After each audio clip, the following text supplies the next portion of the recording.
Welcome to Creepy Vibes, Texas, the land of big skies, deeper waters, and darker secrets. You came here for fish, didn't you? But what if the lake pulled back harder than the hook? What if the silence wasn't peace, but a warning? These aren't stories. These are confessions. 20 real Texas fishing horrors that'll make you think twice before casting another line. But before we begin, here's something strange. Most viewers make one huge mistake they leave without: subscribing. And by doing so, they miss out on the creepiest, spine-tingling tales that only the bravest dare to hear. Don't be one of them.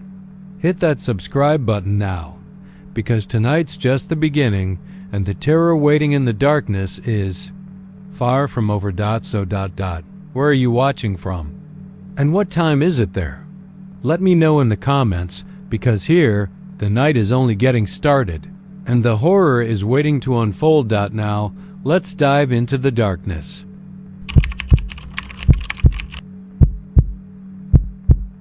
There are moments in a man's life when the world pivots quietly, without sound or announcement, and from that point forward, nothing is ever quite the same. For Cal Browder, that moment came at 4:37 a.m. on a fog-slick Saturday in October, when he went night fishing alone on the east bend of Lake Halloran and saw his last reel certainty slip below the surface of the water and never come back up. Cal had been fishing since he was old enough to walk. His daddy, now long dead, taught him with a Zebco reel and stale Wonder Bread as bait, and from there, Cal graduated to red worms, top water poppers, and eventually whole mullet for the big boys. Fishing wasn't just a hobby. It was how he reset. The switches in his head after too many hours at the auto shop or too much silence in his trailer home. It was the only time he felt in control of anything. Lake Halloran wasn't beautiful, not by any real definition. It was a low-lying spill of black water ringed by cypress and weeping willow, the kind of place that looked more like a bruise on the land than a destination. But Cal loved it, especially before dawn, when the frogs still chattered and the sky was just beginning to peel apart with light. He took his old John boat out about 30 yards from shore, where the water was deeper and colder and where the bass tended to lie like secrets. The air that morning had a weight to it, not humid, exactly, but heavy in the lungs. Still, Cal figured it was nothing more than a shift in the season. He'd forgotten what the edge of fall felt like when it brushed the back of your neck like a warning. He cast once, then twice. Nothing. On the third cast, he felt the strike. It hit like a truck. The rod bent hard.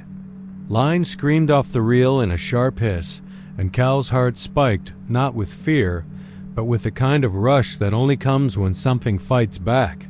It was heavy. Not fast, but strong. It wasn't panicked. It pulled like it knew it was going to win. Cal gritted his teeth, leaned back, worked the reel. It didn't feel like a bass. Too heavy for a catfish. Whatever it was deep. And then it began to rise, slow at first, then faster. The surface bubbled. He caught a glimpse, just a glimpse of something slick, something vast, something that broke the logic of what should be under freshwater. And then nothing. The line snapped. No tension, no pull, just slack. And the water, where seconds ago it had swelled and churned, was still.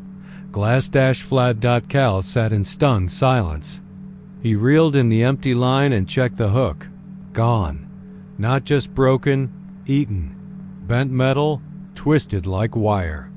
His hands began to shake, not from cold, not from adrenaline, but from the sudden, bone-deep feeling that he wasn't alone.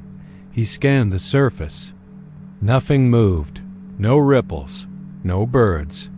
No sound, but something changed.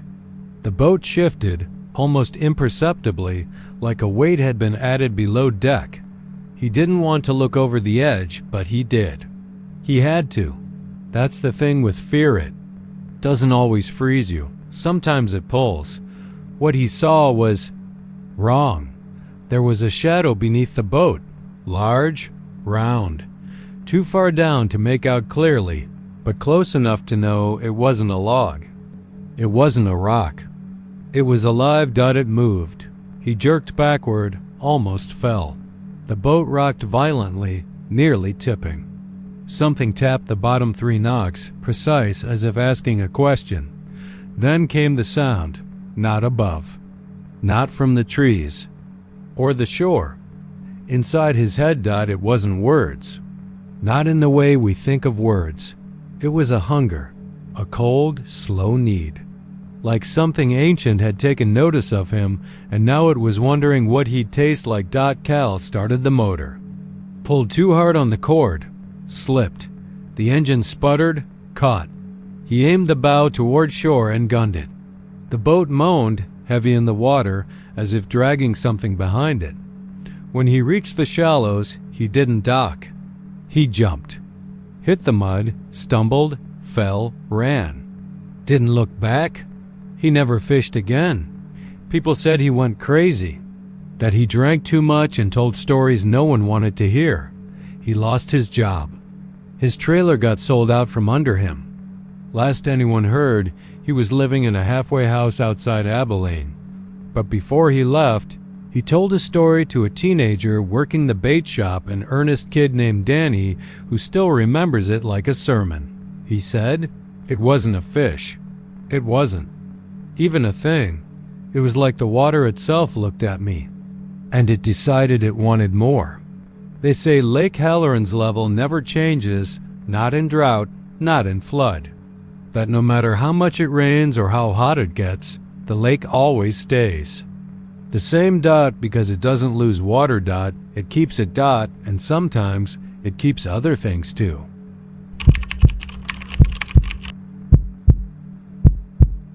They say the river doesn't take without reason. It was a warm Monday, Memorial Day, and the Red River was running high from spring rains, its surface smooth as polished steel under a bright, uncaring sky. Families lined the banks near Denison, dam with coolers, camp chairs, kids with tangled lines. The air smelled like sunscreen, potato chips, and muddy water. Tom Bates stood with his son, Elijah, on a flat rock shelf where the concrete sloped gently down toward the dam's roaring spillway. Elijah had begged to come here. It was their thing, father and son weekends with rods and bait and the quiet peace of men not needing to speak much. Elijah was 13. Just at that age where boys tried to hide their fear behind swagger. He wore a camo cap and his late granddad's fishing vest, 5 sizes too big. Tom had brought them out early, before the crowds. He watched his son cast into the current, determined, tongue poking from the corner of his mouth. For a moment, Tom let himself believe this would be one of those perfect, forgettable days. The kind you look back on and think, nothing happened. But God, I was happy. But nothing forgettable ever happens near the dam. The scream was thin and fast. More surprise than terror at first. Elijah had edged too close, maybe to pull a snagged line, maybe to see what looked like a carp nosing the rocks, and the slick concrete betrayed him. 1 second he was standing. The next his feet slipped out and he vanished into the water with a dull slap. Tom reacted without thought. There wasn't time to weigh the risks, to calculate the pull of the undertow. His body just moved, years of instinct and love overriding everything else. He plunged in after his son.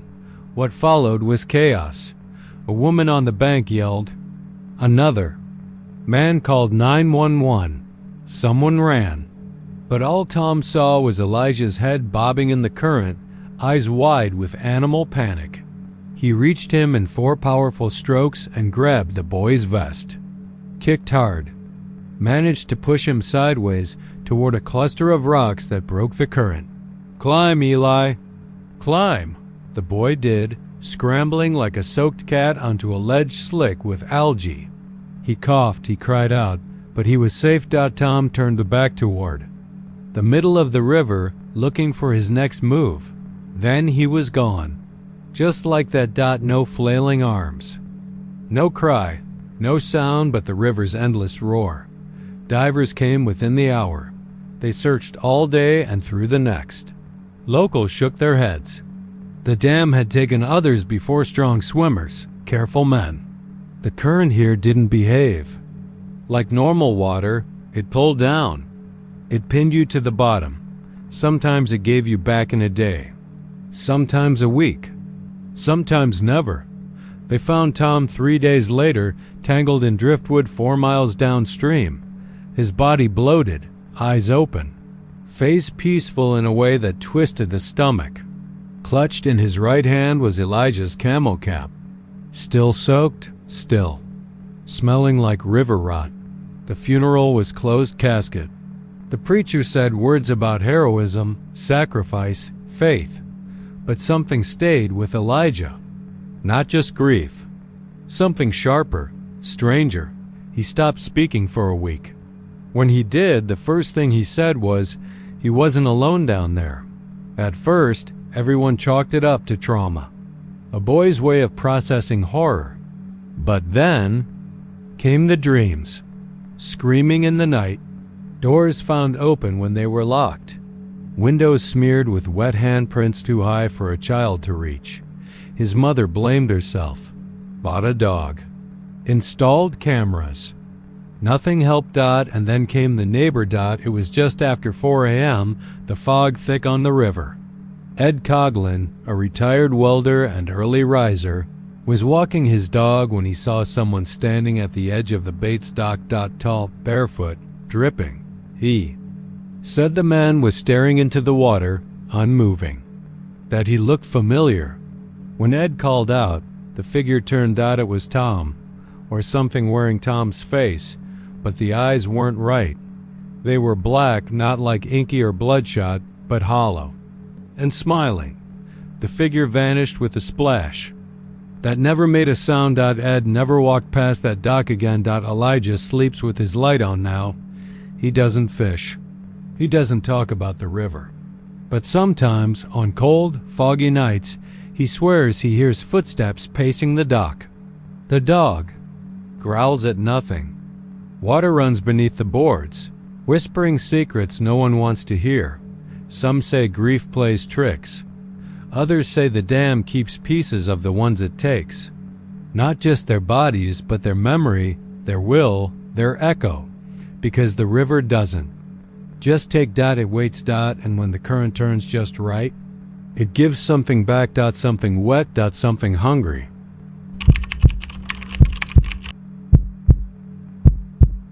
Steve Redman had always considered Lake Hawkins a place of refuge. It was a calm, rural sprawl tucked into the pine-shouldered hills of East Texas, where the air smelled of cedar and catfish bait, and mornings moved like honey.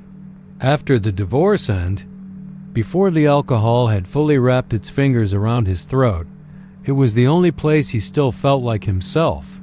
Steve the man, not Steve the ex, the disappointment, the failure. He came every Saturday before dawn, always alone. He liked it that way. Preferred it, in fact. Out on the water, it didn't matter that he lived in a rusting trailer or that he hadn't spoken to his daughter in 2 years. There was just the hum of the boat motor, the bob of his lure, and the silence that folded over him like an old friend. That morning had started like any other. He rolled out of bed at 4:10 a.m., made a cup of black coffee, lit a cigarette, and sat on the porch while the sky faded from tar to indigo. By 5:15, he was steering his 12-foot aluminum john boat across the lake's misty surface, gliding through the thick air like a ghost ship. He dropped anchor near the drowned cypress grove on the west bank. The trees rose like skeleton fingers. From the water, crooked and gray, their roots submerged beneath decades of sediment and secrets. Thais loved the cover. And Steve knew every inch of that shoreline like the back of his hand. He cast his line and waited. Minutes passed. Then the bite. It came without warning, as they often do. The line jerked hard, nearly yanking the rod from his hands. He grinned, muscles tensing with anticipation. This one was big. He reeled in, bracing himself for the fight, but the line didn't dart or dive. It didn't do anything. It just pulled like he'd hooked something heavy and lifeless. He muttered a curse, adjusting his stance. Maybe a stump, maybe an old tire. People dumped all kinds of shit in the lake. He knew that. Hell, he'd once reeled in a deer skull with the antlers still attached. But this felt different. The line came tighter and tighter until whatever it was broke the surface. At first, Steve didn't understand what he was looking at. Just a dark lump, waterlogged and clothed. A hoodie, maybe. Pants. A tangle of hair floating around a pail. Face? He dropped the rod. Time stopped. His brain trained for years to recognize. The rhythms of the lake refused to process what was in front of him. It was a boy. No older than 16, floating belly up, skin blanched and bloated. His arms drifted in the water like he was reaching for something. One wrist still had ducked. Tape clinging to it, half unwrapped and loose like a dying snake. Steve stared. He wanted to move, to scream, to dive out of the boat, but couldn't. The only sound was the slow drip of water from the corpse's clothes. And then, it opened its eyes, just a trick of the current, maybe. Or maybe not. The police came. The sirens. Felt obscene, echoing across the lake like laughter at a funeral. Deputies waded in, swearing and snapping gloves. A young one nearly puked. The boy was pulled up, his body fragile and monstrous, his face so distorted by time and water that it looked like something out of a nightmare. Steve sat on the dock, dry heaving, sipping a bottle of water he couldn't swallow. Myers, the sheriff. A man Steve hadn't spoken to since senior year, stood over him, boots dripping. "You all right?" Steve looked up. "I hooked him. Thought it was a base. You said that already. I thought it was a base. They bagged the body and left." Questions were asked, notes taken. Photos snapped. Steve went home. He didn't sleep that night. Or the next. He stopped fishing. But the lake didn't stop calling. It started with the dreams. In them. He was back in the boat. Always back in the boat. The mist was thicker, the cypress trees taller, their limbs like arms ready to drag him under. The water whispered. Not words, never words, but sounds, wet gasps, cracking bones, the slow hiss of air escaping lungs. And the boy was there. Always. He'd rise from the water without a splash. His eyes were wide and milky, his mouth a dark O of horror. And he'd look right at Steve. "You saw me," he said. "You pulled me out, now you can't let me go." Steve would wake gasping, soaked in sweat, the sound of water still in his ears. He told himself it was trauma, shock, maybe guilt. That's what the sheriff said. "It's normal," Myers told him over a cheap diner coffee. "You found a body that stays with a man." But it wasn't guilt. It was something else. Because the lake had changed. Neighbors started whispering. A girl from the bait shop claimed she saw something white floating just below the dock. A jogger said the air near the lake smelled like old meat. One kid swore he saw a pale hand reach out of the water and vanish. Steve started hearing things at night, knocks on his trailer door, even though no one was there. The faucet would drip. The bathroom mirror fogged up, even when he hadn't showered. He found water stains on his carpet that smelled like rot. One morning, there were footprints. Wet, barefoot prints leading from his front door to his bed. Steve. Snap. He returned to the lake. It was dusk. The sky burned orange and the trees stood like sentinels in silhouette. The water was still, silent. He stepped into the boat and pushed off, drifting without purpose. At the grove, he stopped. He stared into the water, half expecting to see the boy again. "I'm sorry," he whispered. "I didn't mean to. I just wanted to fish." The water rippled. A hand broke the surface. Then another dot, and then the boy emerged, slowly, impossibly, like gravity no longer applied. His eyes locked with Steve's. His mouth moved. "You saw me. That means your part of it now."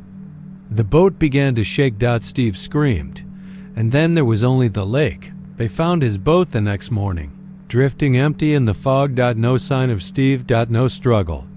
Just a single boot, floating beside the bow, and his fishing rod line still cast, still baited, waiting patiently in the quiet.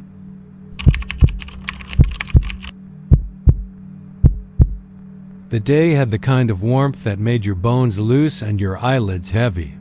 Connie Creek ran smooth through the East Texas woods, a ribbon of brown-green water bordered by oak, cypress, and the buzzing din of unseen insects. It was the kind of place the world forgot, where cell phone reception went to die, and all you could hear were frogs croaking and leaves rustling. A place that whispered promises of stillness, and sometimes ... things darker. Brooke Howard had always loved this place. She came here when her nerves needed sanding down after a brutal week of lesson plans, behavioral reports, and children who forgot how to say please unless it came with an iPad. A fifth-grade teacher at Willard Elementary for the past 7 years, Brooke had a kind face and a voice that could quiet a room of screaming kids with one gentle word. But lately, even her patience had limits. So when Saturday came with its bright sun and cloudless sky, she packed a thermos of iced tea, a wide-brimmed hat, and a yellowed paperback she'd been meaning to finish since spring break. She took her cousin's John boat, an aluminum thing with peeling green paint and a motor that coughed like a lifelong smoker. She wasn't planning to fish, just drift, read, float into the kind of mental quiet you only found where GPS doesn't work. The boat slipped into Connie Creek with the ease of memory. Brooke let the motor idle and then die, letting the slow current take her. Trees lined the banks like sleepy sentinels, their branches casting long, broken shadows across the surface. Turtles sunned on logs. A heron watched her pass with a curious eye. It was Eden, or close enough. She was 3 pages into her novel, something about a woman hiding in a marsh after a murder, when she first heard the splash. Not loud, just enough to make her pause, lift her eyes, and scan the water. Nothing. Maybe a fish. She read another sentence. The second splash came closer. This time, the sound had weight. Not a fish. Something heavier, deliberate. Brooke lowered the book and sat up straighter, her eyes now combing the creek with the caution of someone who's just remembered that the wild doesn't always play nice. Then she saw a dot. At first it was only a shape. A dark, slow-moving V on the surface of the water about 15 feet off her port side. It was gliding with impossible stillness, barely breaking the surface tension. Too smooth for a turtle. Too long for a stick. It was headed straight for the boat. Brooke squinted, leaning forward. The sun gleamed off something scaled, something alive. It didn't register all at once, because some part of her brain refused it, but gradually the truth slid in like a cold blade under the skin. It was a snake. A big one. She told herself it was harmless. A water snake. They were common enough. Mostly shy. Curious, maybe. But then she saw the shape of the head wider than it should be, diamond cut. And just behind that head, as it flicked and churned toward her with lazy power, a rattle lifted out of the water like a dead man's finger. Brooke froze. There was no mistaking it now. A rattlesnake's, swimming toward her, her breath caught. The kind of breath that doesn't return for a long time. Her heart, usually calm as a classroom clock, began to hammer against her ribs. The paddle lay on the floor of the boat, just out of reach. She didn't dare move. The snake, thick and brown with the telltale darker diamonds running its length, was 10 feet away. Then 6. Then 3. It didn't hesitate. With a grace that seemed more calculated than instinctive. It lifted its head and slid onto the boat's side rail with a soft thunk. The aluminum vibrated beneath its weight. Brooke gasped, legs tucked up, heart beating so hard she could hear it in her ears. The snake coiled near the center of the boat. It didn't rattle. It didn't strike. It just ... watched. She knew enough about rattlesnakes to know this wasn't normal. They didn't swim like this. They didn't seek out boats. They didn't climb into things for the hell of it. Something was wrong. Not just wrong inverted. Like the rules of the world had slipped sideways.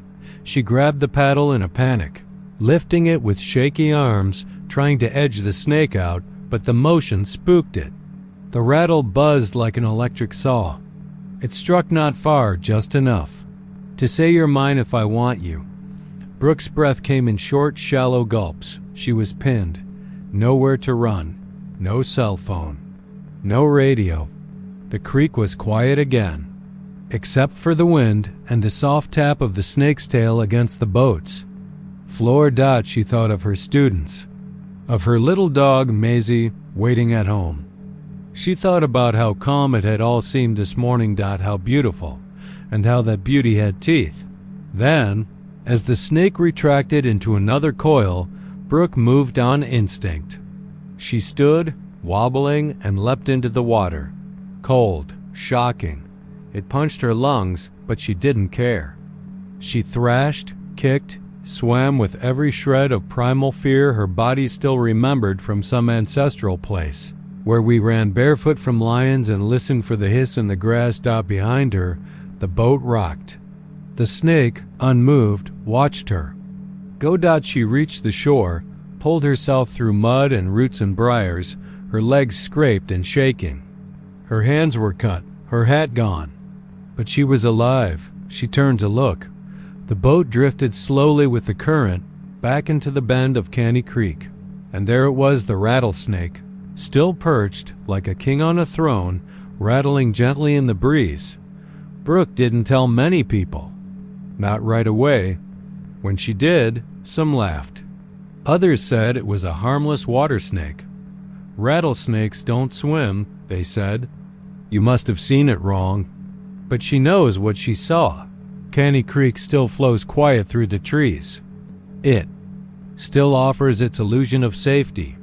But sometimes Brooke dreams of that boat of the cold green water and the sound of the rattle in the sun. Because what looked safe hissed death.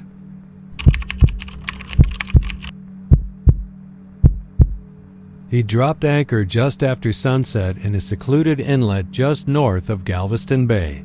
The marsh grasses stood sentinel, black silhouettes against a bruised pink sky fading to indigo.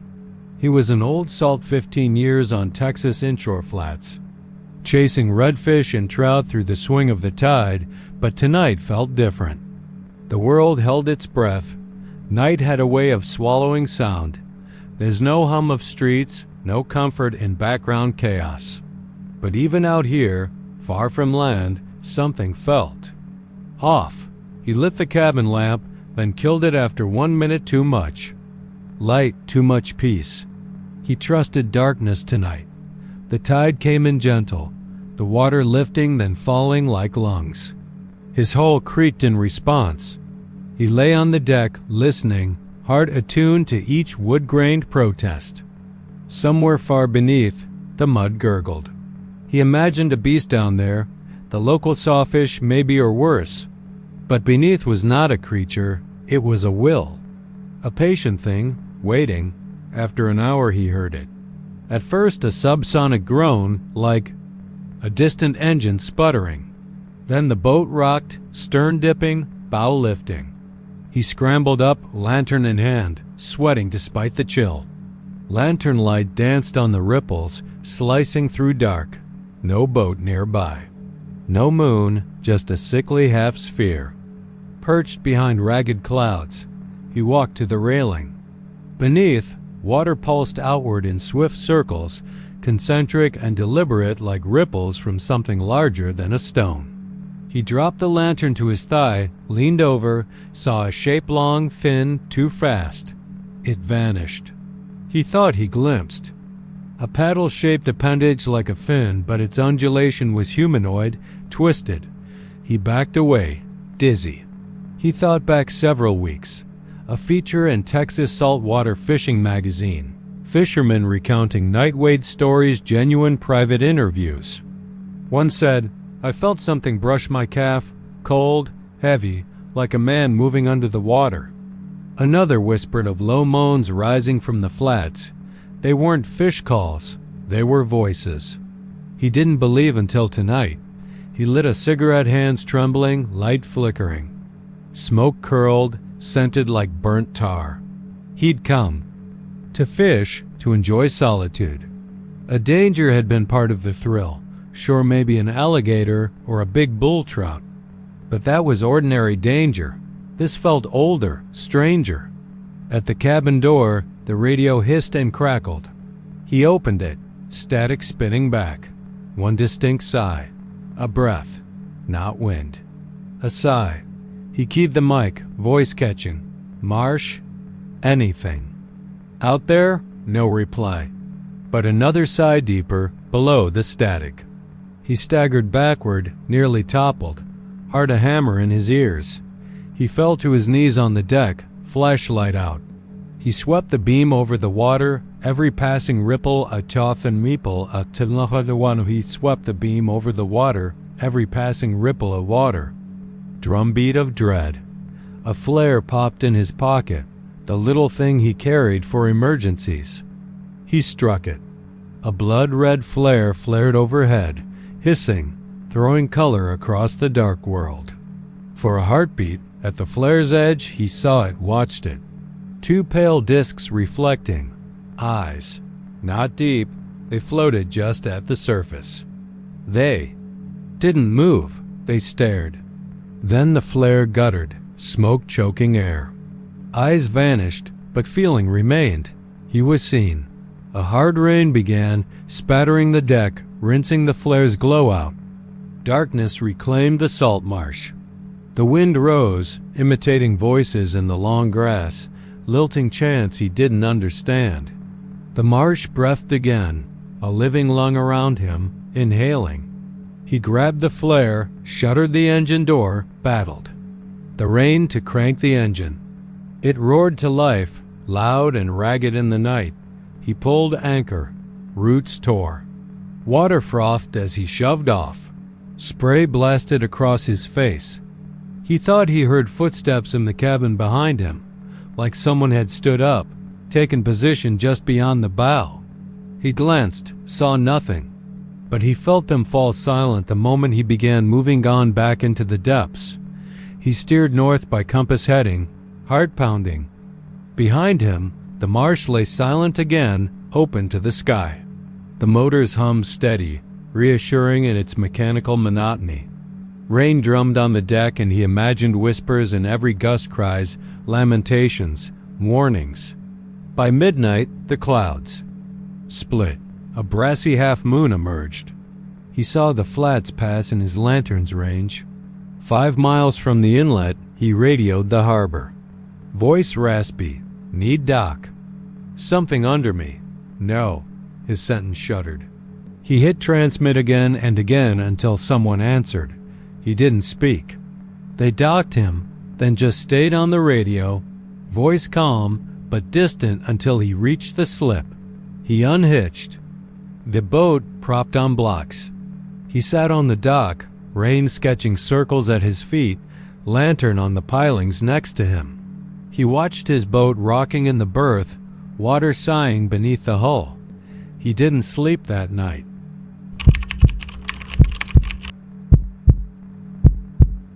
Lake Worth isn't really a lake, not the way most people think of lakes. It's a reservoir. A man-made basin born in the 1910s out of flood control and growing thirst. But like most things man-made, it wasn't done right, not all the way. Nature never really accepted it. The water stayed dark, the shoreline tangled in vines and thorn brush, and the animals that lived near it, raccoons, bobcats, even the feral pigs, seemed meaner somehow, like they had secrets. The locals had a name for the thing they swore lived out there. Goatmen. They told stories about it, half man, half beast. Covered in wiry fur, with cloven hooves and eyes that burned red in the dark. They said it smelled like meat left in a hot trunk, that it could throw tires like frisbees and climb trees faster than a squirrel. That it had been seen once, maybe. Twice, back in the summer of 1969 when kids in a Chevy Impala claimed it jumped on their car, howling like a dying wolf. People laughed. People always laugh at stories like that, Dot, but they didn't swim there anymore. Not after dark. Dale Cawthorn didn't laugh. He was a widower and a Vietnam vet, a mechanic who believed in things you could hold in your hands. Wrenches, rifle stocks, bruises. After the war, he came home quiet and stayed that way. His wife, Marlene, was the only one who could ever draw him out. When cancer took her in '04, Dale started fishing. Not for sport, he never kept what he caught, but for stillness. For something to fill the hours between waking up and forgetting. To go back to sleep, he favored a part of the lake most folks avoided. North End, real overgrown. You had to hike a bit through cedars and tall grass to get to the water. But it was peaceful, and he liked that. No traffic sounds. No teenagers blasting pop music from boat radios. Just frogs, crickets, and the occasional owl. That night, it was July, blistering hot even at 10 p.m. brought his usual setup. Fold-out chair, cooler, night crawlers, thermos of bitter coffee. He cast once, twice, then settled in. He watched the moon rise, full and pale as bone, and let his mind drift. Then the line jerked. Not a nibble. Not the teasing pull of a curious bass. A yank, sharp, angry. He stood, both hands gripping the rod. The reel spun wildly, line flying out, like it had been hooked to a speeding car. He tightened the drag, leaned back, dug his boots into the dirt. The line held. Then it snapped. Clean. The sound echoed across the still lake like a gunshot. Dale stumbled back, heart racing. His breath caught in his chest, not from fear, not yet, but confusion. He'd caught some monsters in this lake over the years. Nothing had ever broken his line like that. Not in one pull. He re-rigged, cast again. This time it wasn't the rod. That twitched it was the trees behind him. A low rustle. Then a grunt. He turned, squinted. Something stood between the trunks.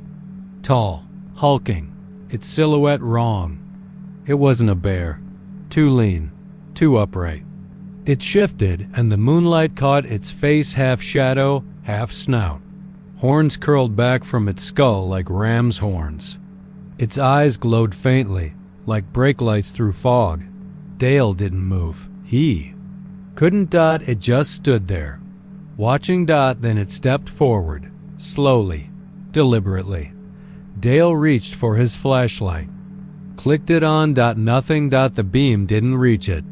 It was like the shadows ate the light. He fumbled for his shotgun. By the time he looked up, it was gone.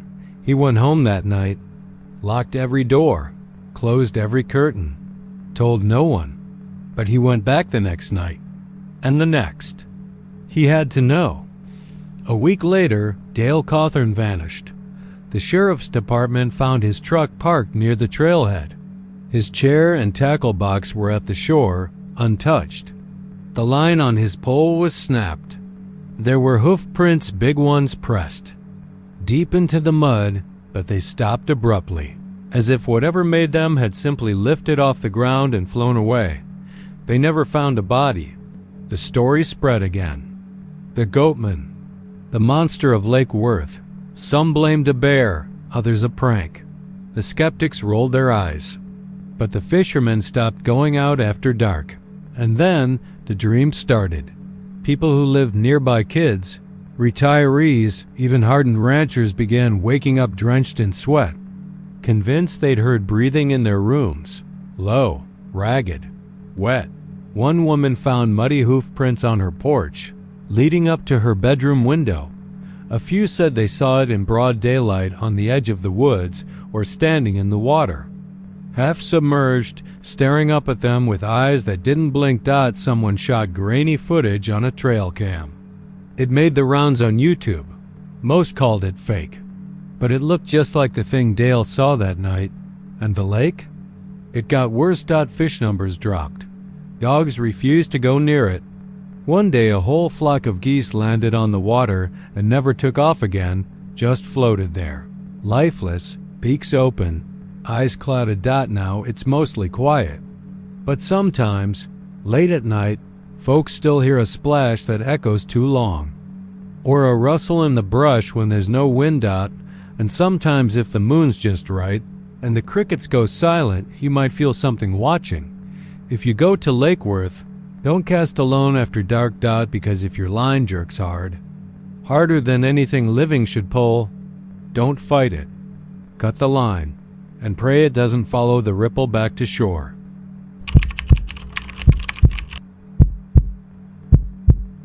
They still talk about that summer. Not in Elmendorf proper. Not where the main drag has a Dairy Queen and the gas station sells deer jerky in Ziploc bags. There, people prefer to say it was just a mangy coyote, one of those odd ones that sometimes look too big, too bald, too mean. That's what the newspapers wrote anyway. That's what the wildlife officials said, after they posed next to the body and smiled like they'd solved something. But if you go about 8 miles out, past the old water tower, past the abandoned grain silo that looks like it's sinking, slowly into the earth, you'll find the kinds of folks who don't read newspapers. The ones who keep dogs they don't name and guns they never register. The ones who still remember Joe Ramirez. He used to live on a piece of land that didn't amount to much in acreage, but ran deep in memory. It had been his grandfather's place and his father's before that. There wasn't much to it. A tired barn, 2 shallow wells, a few goats and cattle that mostly grazed or stood around looking bored. The land itself was dry most years and hard as bone, except after the spring rains when the grass would briefly go green before dying again. Joe was 56 that summer. Not old, but not young either. The kind of man whose muscles had hardened. Like oak over time, the kind who carried silence like it was stitched into his skin. He had no wife, no kids. He was the last Ramirez on that land, and everyone in town assumed he'd die there someday. Buried under the live oak by the fence line, like his father and grandfather before him. That was before the thing came. The first goat, Rosie, was found in early July. Joe had walked out with a coffee mug and a bucket of feed and found her stretched out in the dust, eyes glassy and open, her tongue missing. Not ripped out, not bitten off, gone, clean, like it had been plucked with surgical care. He didn't say anything to anyone. He'd seen weird kills before, bobcats, coyotes, wild dogs once. But then 2 days later, he found the chickens. 6 of them, all dead, all untouched. No missing feathers, no blood, just lying there in the straw like someone had wrung their necks one by one and arranged them in a circle. He called animal control then. A deputy named Trevor came out, young. Shiny boots. Too clean for that place. You got yourself a sick dog, he said, looking around the coop. Joe said nothing. But that night, he sat up with a shotgun across his knees. Not because of the chickens. It was because of the smell. It had started the day before. A musky, coppery rot that seemed to waft in and out of the wind like bad breath. Not from the co-op. Not from the animals. From the woods. And then there was the crying. The first time he heard it, he thought it was a cat. High-pitched, desperate. Then it got closer, and the sound changed, like a toddler trying to form words through a mouthful of blood. Wet and gurgled. It made his spine tighten. The next morning he found prints by the water trough. Not paw prints. Toes, long ones, too long. With claw marks trailing behind like someone dragging a fork through cake batter, he still didn't leave.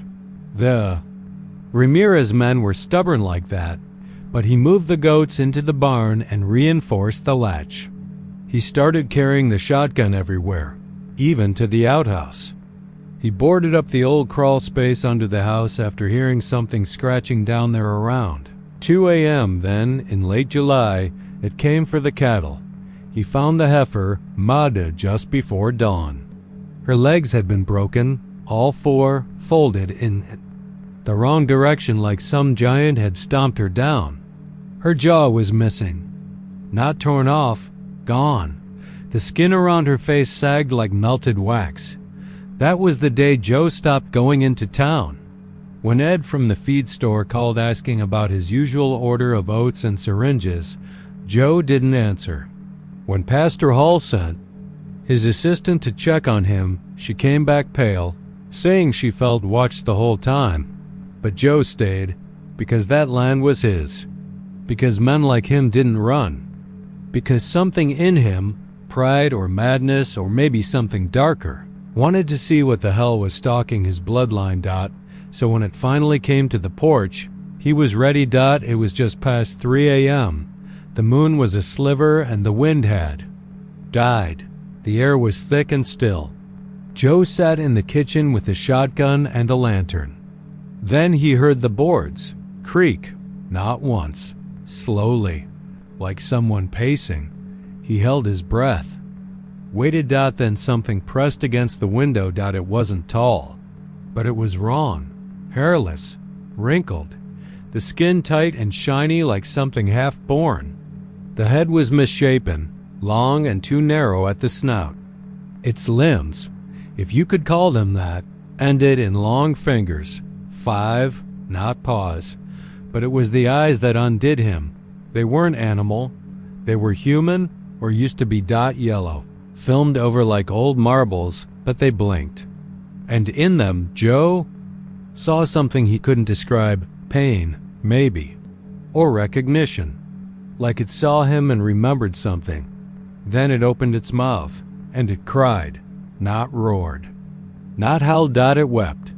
Soft, slow sobs like a child left in the woods for too long. And then it smiled. Joe screamed. Pulled the trigger. The glass shattered. He ran outside, barefoot, into the dust, into the dark, but there was nothing. No blood. No body. Just silence. And a smell. That same rotting, coppery musk. A week later, they found a creature near a farm 10 miles out. Bald, mangy, sick. Wildlife officers posed with it, wrote it off as a genetic fluke. The newspapers ran it as the Elmendorf beast. Said the mystery was solved. Joe moved out the next day. Left the animals behind. Left the tools, the records, the shotgun. He took a duffel bag and drove to San Antonio. His sister said he woke up crying 3 nights in a row but never said a word. He never went back. The land sits empty now. Overgrown. The barn collapsed last winter. Kids dare each other to sneak out and spend the night there. Some say you can still hear the crying on foggy nights. A whine just beyond the tree line. A shadow near the porch. Not loud. Not fast. Just waiting. Because some things don't die. When you shoot them, some things don't come from the woods. Some things crawl out of us. And when they do, they remember where they came from. And they come home.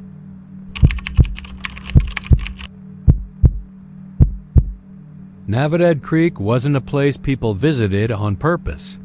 It was the kind of place you passed with the windows rolled up and your eyes fixed ahead, telling yourself that the shadow in the tree line was nothing, that the strange bend in the fog wasn't following your car. It was just a trick of light. The bayou played tricks. That's what they said. Locals didn't call it the Navidad, not really. The old-timers called it La Garganta de la Sombra, the throat of shadow, because it swallowed things. People, mostly. Stories always started the same way. A fisherman who didn't come back. A dog that slipped into the trees and never returned. A child who wandered too far chasing a dragonfly. By morning, the only thing they ever found was mud. Mud and sometimes a single bare footprint. Too big to be a child's, too long to be a man's. The wild man had many names. In English, he was just the wild man. In Spanish, El Hombre Perdido. In whispers, he was called El que mira des los árboles. The one who watches from the trees. He had been real once. That much was history. In the 1830s, there had been a slave, a man with no name on record. Just an inventory entry, male approx. 25 years, tall, strong. He escaped. Ran south through the thick wild and into the Navidad, where no patrol dared follow. Back then, the land was even meaner, thick with sawgrass, gators, and a kind of silence that hurt your ears. He survived, alone, and then he didn't come back. But the story started in 1837. Farmers near the edge of the creek claimed something had been stealing chickens, scattering feathers, claw marks in the dirt, but no footprints. No boots, just long, bare impressions like claws. A preacher claimed he saw a man with tree bark for skin watching his congregation from behind the church. His horse dropped dead an hour later. Heart gave out. People said it had seen something it shouldn't have by the 1850s. The wild man had been spotted dozens of times. Never up close, never clear. Always just behind the mist. Taller than any man, thin to the point of breaking, and silent, dead silent. No snapping twigs, no rustling brush. Just there, watching. Then he disappeared. People assumed he died, swallowed by the swamp like all things. But others weren't so sure, because the Navidad had changed. The fog never lifted. The birds stopped nesting near the creek. And sometimes, just sometimes, you could hear whispers, not voices. Not exactly. Just enough to make you stop mid-step and crane your head. Enough to make you say, "Did you hear that?" In 1973, a man named Hector Benavides moved his family to a weathered farmhouse less than half a mile from the Navidad's edge. He was a practical man, an old-school mechanic with the kind of hands that never seemed fully clean, even after a good scrubbing. His wife, Rosa, didn't like the house. Said it had a lean to it, like it was trying to fall back into the earth. But it was cheap, and the land was good for growing. So they stayed. The first few months were quiet, peaceful even. Then their youngest son, Mateo, came in one morning with mud on his feet and eyes wide as dinner plates. "Someone's out there," he said. "Where?" "In the trees." Hector dismissed it. Kids say things. But then Rosa started hearing it too, whispers. In the fog, just outside the bedroom window. Spanish, but twisted. Old Spanish, the kind her grandmother used to mumble in her sleep. The words didn't make sense. She thought she heard "Ay, dame, help me," but wrong. Drawn out like a record slowing down. Then came the marks. Scratches on the trees in the shape of spirals. Symbols. Bones left in neat piles by the back steps. One night, Hector found the screen door open and muddy handprints on the kitchen tiles. He checked every window, every lock. Nothing was broken. Nothing was missing. That night, he sat up with a shotgun on his lap and the lights out, just listening. Around 3 a.m., something moved out by the barn. He crept to the window. The fog was thick, but not enough to hide it. A shape, tall, thin, standing unnaturally still between the trees. Watching the house, he raised the gun, but when he blinked, it was gone. He never told Rosa, but he started praying again. 1 week later, Mateo went missing. They found his shoes by the creek, placed side by side. His footprints led to the water, but none led away. The police came. Bloodhounds, drones. Nothing. Hector stayed on the porch for 3 nights straight, shotgun in hand, waiting for whatever had taken his boy to come back. On the 4th night, he saw it again. It was closer this time, and he swore it was wearing Mateo's shirt. He didn't scream. He didn't run. He just stared, as the wild man, or whatever it was, stepped back into the trees and vanished. That was 30 years ago. The Benavides house stands empty now, roof caved in, windows shattered. Locals say it's cursed. Teenagers dare each other to go knock on the door at midnight. Most don't make it past the front gate. Some say they hear a boy's voice calling from the trees. Others claim they see lights dancing in the fog, white and slow, like fireflies that know your name. And the wild man? Well, he's still there. Not a man anymore. Not really. He's the whisper in the Spanish you almost understand. He's the figure between the trees. He's the reason the birds don't sing and the air smells like wet bark and old bones. He's waiting. Watching. And if you go down to Navidad Creek, if you dare step into the fog, you might just hear him whisper back your name, but not quite.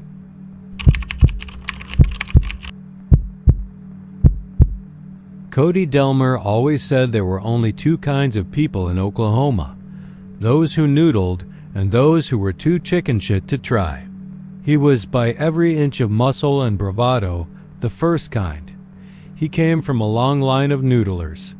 His granddad had fingers like broken cigars and a scar across his cheekbone from a snapping turtle the size of a manhole cover. His father had a forearm tattoo of a catfish with a woman's legs, and a limp that never healed right after getting pulled under in '89. Cody, born stubborn and baptized in river water, took to the sport like a beaver to timber. He caught his first flathead at 10. At 15, he was pulling out 40-pounders with a grin and a flask tucked into his belt. They always said the river takes its toll. It's the trade-off. You want the story? You give a little skin. That's noodling. That's the game. It was mid-July and already 92 degrees before noon when Cody drove down the dirt road that led to Dead Man's Cut, a bend in the Canadian River that used to be a favorite for old-timers before folks got nervous about snakes and drownings. The name didn't help either. Dead Man's Cut sounded like a warning carved in stone. But Cody didn't care. He had a GoPro, 2 cans of cheap beer, and a chip on his shoulder the size of a tractor. Last week, someone on Facebook posted a video claiming to pull a 60-pounder out near the bridge. The comments were full of locals calling it fake, others offering GPS coordinates, and a handful of idiots saying, "That ain't even noodling, bro." Cody hated those types. Pretenders. Instagram boys with clean shoes and dry hands. He parked his truck under a split pecan tree and stripped down to cut off jeans and boots. No gloves. He didn't like gloves. They dulled the feel.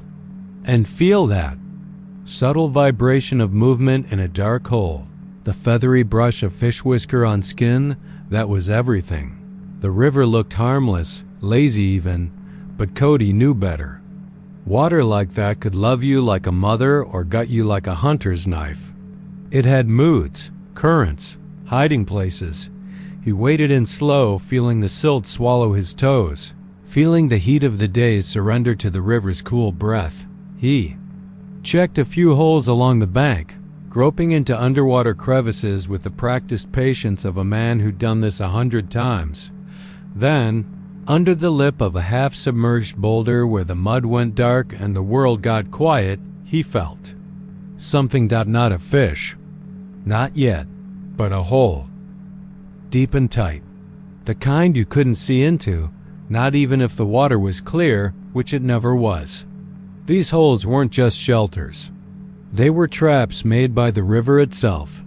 And something was in this one. He leaned forward, arm in past the elbow, cheek against the cool, wet stone. He closed his eyes and let his fingers curl and dance inside the hollow. Come on, you bastard, he thought. A minute passed. Then 2. Just as he began to wonder if it was empty, something brushed his fingers. Not a bite, not the rough, toothless suck of a catfish's mouth. This was softer, cooler, almost dry. It didn't make sense. Nothing in the river was dry. Then something closed around his hand. Hard. Too hard. It felt like a fist. A goddamn human hand grabbing back.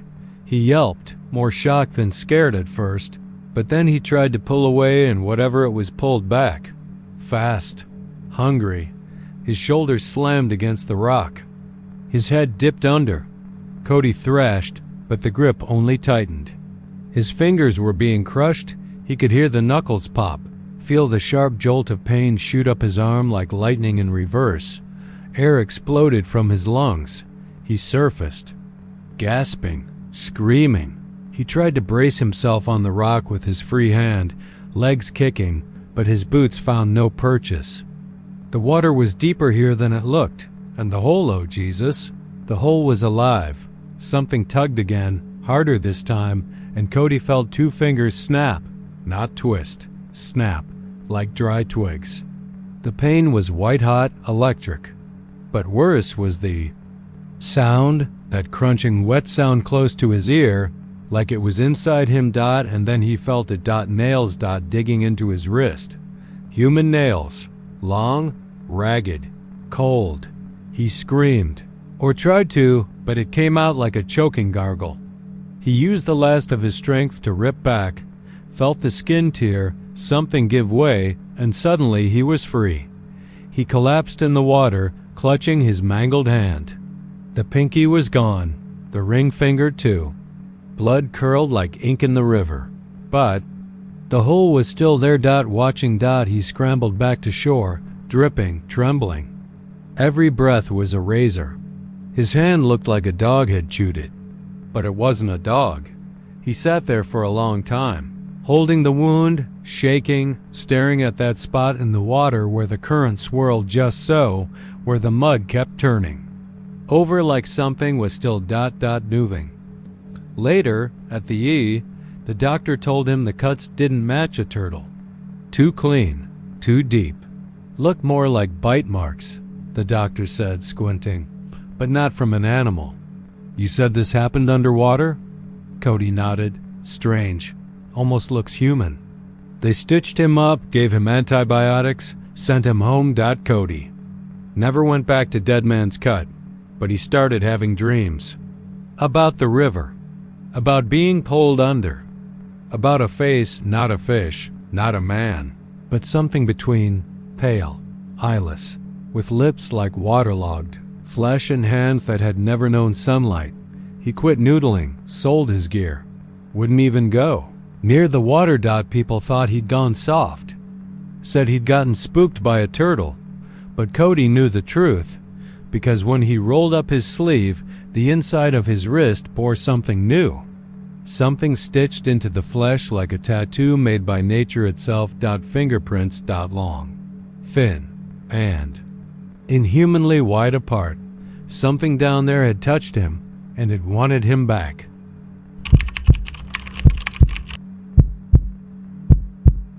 It began with a dare.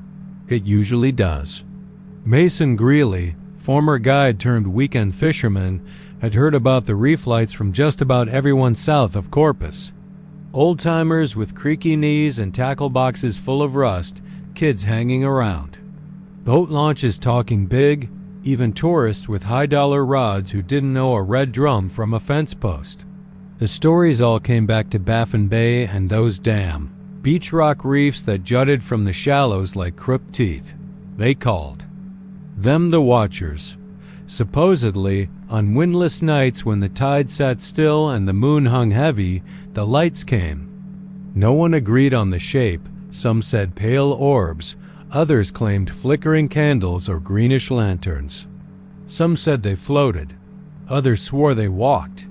But all the stories agreed on one thing. The lights came first, then the screaming. Mason had never put much stock in ghost tales. He'd lived on the water, run lines and flats, chased tides and dodged hurricanes. He knew danger came in the form of engine failure 10 miles from land or a lightning storm that rolled in faster than you could blink. Not from phantoms. And besides, what did he have left to lose? The marriage was gone. The guide business dried up the year after. He barely talked to his brother, hadn't seen his folks in a year. Nights were just whiskey, silence, and the occasional mechanical grind of the old VHS player in the garage. He wasn't even sure why he said yes when Tucker dared him. Probably the whiskey. Probably pride. Probably both. He launched just before dusk. The boat was an old Carolina skiff with a rattling console and a barely functional fish finder, but she floated. He loaded 2 rods, a YETI cooler, and a second-hand flare gun he hadn't touched since Hurricane Harvey. His plan was to anchor near the reef after dark, drop a line, and wait. Simple enough. The bay was calm as glass, the water blackening under a bruised purple sky. Pelicans coasted low, beaks slicing the horizon, and the occasional splash of mullet broke the silence. By the time he reached the reef, Dead Man's Shelf, they called it, there wasn't another soul in sight. Just the water, the wind, and those teeth of fossilized beach rock breaking the surface like bones through skin. He dropped anchor, cracked a lone star, and leaned back. The sun dipped, the sky turned the color of steel, and the bay exhaled. He waited. The first light came around 9. It was faint, just a shimmer on the furthest rock. Mason squinted. A boat light? No hum of an engine. No running lights, no sound at all. The light pulsed once. Then again, he stood, beer forgotten. Another light joined it, this one closer. Greenish blue, like light from a glow stick, but somehow deeper, wetter. They danced, not quickly, not randomly. They moved like fingers drumming on wet wood, deliberate, in rhythm. Then came the scream. High. Human. Female, he thought. It carried over the water like a blade, sharp, cold, impossible to ignore. Mason dropped the rod. It clattered against the aluminum hull. He backed toward the console, heart racing, trying to pinpoint the sound. Another scream. Then silence. He reached for the key, cranked the motor. Nothing. It coughed, shuddered, died. He tried again. Dead. The lights multiplied. 5, 10, 15. They lined the reef like sentinels. He reached for his radio. Static. Whispering underneath it, too low to make out. Like voices underwater. He backed into the corner of the skiff, flashlight shaking in his grip. He scanned the rocks. The lights flickered. Behind them, shapes emerged, tall, thin, with 2 long arms and heads that seemed wrong, like they were broken or bent. Their movements weren't fluid. They shuddered, like they were stuttering through time. And their eyes, if that's what, they were burned cold and colorless. One stepped off the rock. It didn't fall. It didn't splash. It floated. Drifted over the water like fog with a purpose. The others followed. Mason fumbled with the flare gun. His fingers were numb. The first figure reached the boat. It hovered a foot above the water. No face, no features. Just that light inside it, pulsing like a heartbeat. Then it screamed, louder than before. Right into him. He fired. The flare cut through the dark like a sword. For a second, everything was bathed in red. The water, the sky, the rocks, the things. They vanished, just gone. The scream echoed once, then silence again. Mason sat, shaking, breath ragged. He didn't move until dawn. When the sun rose, he started the engine. It purred like a kitten. The radio worked.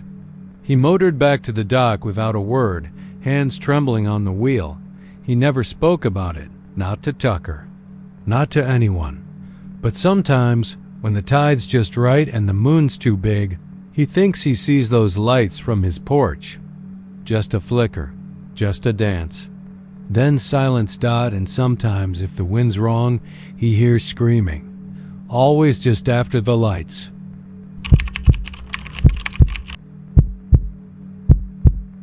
Tommy Griggs never liked crowds. He wasn't antisocial. Not really. He just didn't care for the noise of other people's lives. Their laughter was too loud. Their stories too proud. Their silence too uncomfortable. That's why on the night of October 14th, he took his old flat-bottom skiff out into the marsh flats alone, just like he'd done every fall since he was 19. Now, at 52, with a belly that pushed against his frayed wading belt and hands calloused like tree bark, he knew those waters better than his own house. He launched late, around 8:15, just after the last streak of sun drained from the sky and the wind dropped to a hush. He didn't bother with a GPS. Didn't need one. His hands remembered every twist of the channel, every submerged oyster reef like a blind man tracing familiar braille. The only light he brought was his Coleman lantern glass chipped at the base, the green paint scuffed to dull silver at the corners. He dropped anchor in a cut just east of Big Boggy, sheltered by reeds and ringed by the gnarled silhouettes of salt cedar. He was dead center in nothingness, black sky, blacker water. The lantern swung gently from a bracket by the helm, casting its golden circle that fluttered with moths and mosquitoes. That was how Tommy liked it.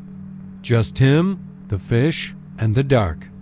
For the first hour, he caught nothing, not unusual.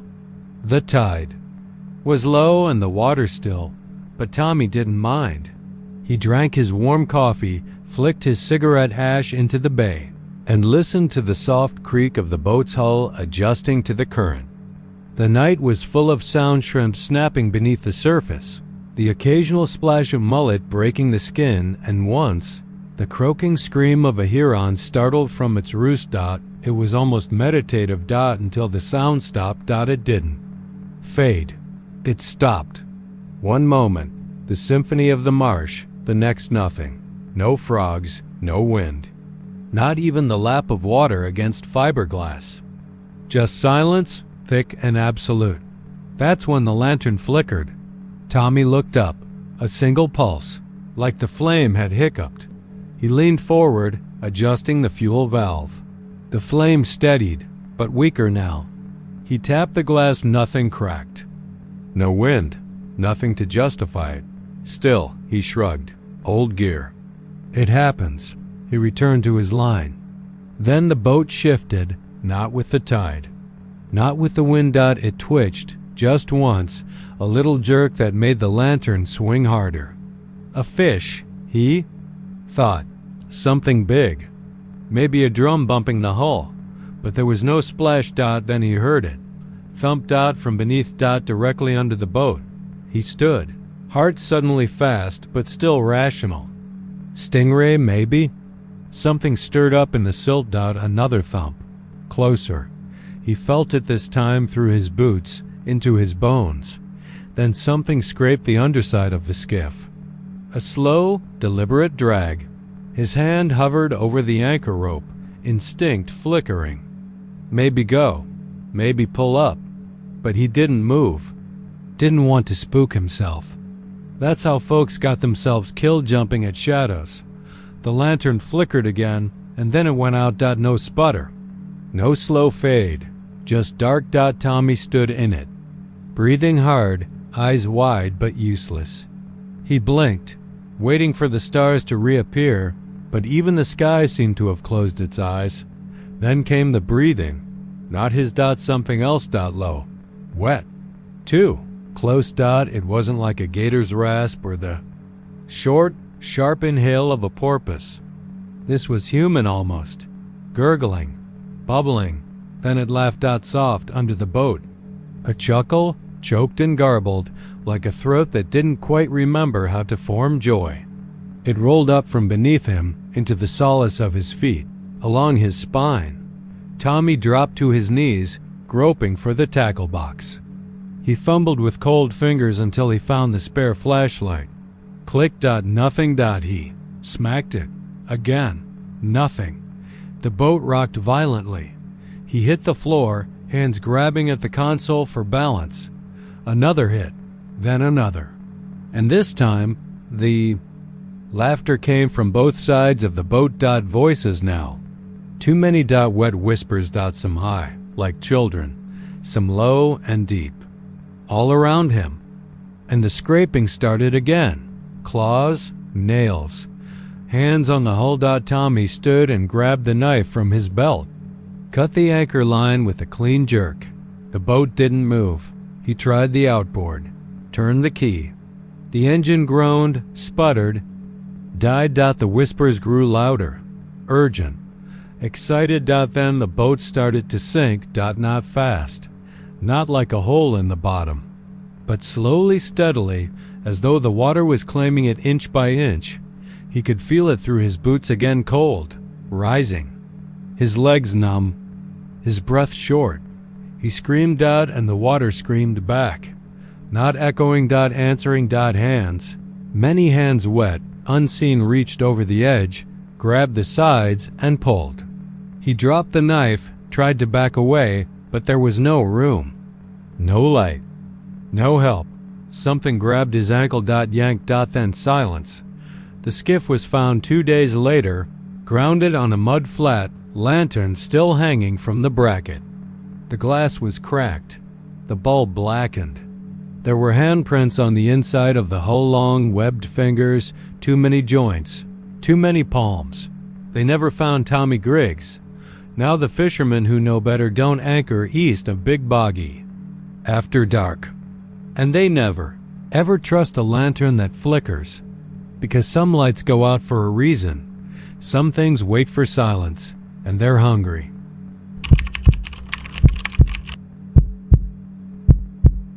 They thought it was a catfish. Of course they did. What else swims that deep in Lake Livingston? What else drags 100-pound test line into the abyss like it's reeling you in? What else moves slow and quiet and massive, the kind of massive your mind won't accept until it's too late? It started like any other Thursday morning. Trevor, Josh, and Ryan were the kind of friends you get stuck with because you shared a high school zip code, and because no one else ever really replaced them. They'd grown older, 30 creeping up fast, but never apart. They fished together every other weekend. It wasn't about the catch. It never had been. It was the ritual. A case of Shiner, a styrofoam cooler, 3 lawn chairs bolted to an aluminum boat with a motor that coughed like a chain smoker. They launched from a boat ramp near the southern edge of the lake, where the water's brown as coffee and the stumps of old trees still claw at the surface like fingers reaching for something they'll never find. It was humid. Not hot yet, but the kind of thick, wet air that clung to your skin like old regret. Trevor was first to speak. Bet $20 I catch first blood. Josh rolled his eyes. It's 6 in the morning, man. Fish don't wear watches. They laughed, opened beers. The motor sputtered. The sun cracked over the tree line. All the right ingredients for a perfect, forgettable day. They never made it past the first cast. Ryan felt it first. Not a tug, not a nibble, but a pull.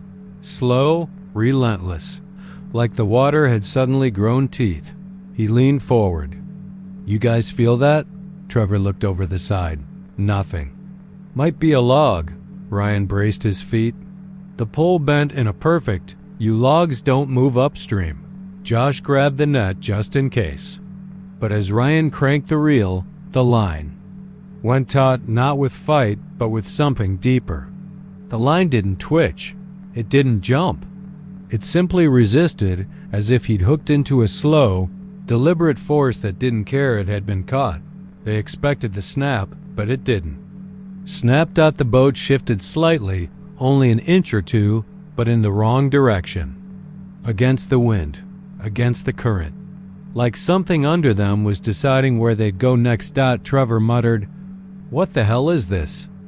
Then the water rose. No splash, no boil, just a shape. A swelling shadow beneath the surface, big as the dam boat. It hovered just below, a dark oblong mass with no visible tail, no scales, no spine. The surface broke, not with a fin, but with something else. It looked like a ridge, a curve of dark, wrinkled skin. Like tree bark soaked for years. Then it rose higher. And they saw the eye. It wasn't on the side. It was dead center, forward facing, huge, lidless, and yellow like dirty marble. It didn't blink. It just stared, and they all felt the same thing. It was looking through them. Not curious, not angry, just ancient, like it had seen things they couldn't imagine, like it recognized something in them, like it had waited. Ryan dropped the rod. The line slackened, the shadow dipped, and just before it disappeared into the dark, the water shivered. Not the surface, underneath, like something big had inhaled. Trevor scrambled for his phone, filmed a shaky 6-second clip. Just foam and shadows and 3 terrified men shouting half-sentences into the humid air. Back on land, they didn't speak much. Just packed up and left. Trevor posted the video on TikTok that night. It blew up, hundreds of thousands of views. Comment sections full of theories, catfish, gar, gator, hoax. Someone said it was a piece of submerged wreckage. Others claimed it was a whale that wandered in from the Gulf. A few just typed Thulhu in all caps. They didn't laugh. 2 days later, Ryan went missing. No note, no signs of struggle. His car was still in the driveway. His fishing gear was gone. Door unlocked. Lights on.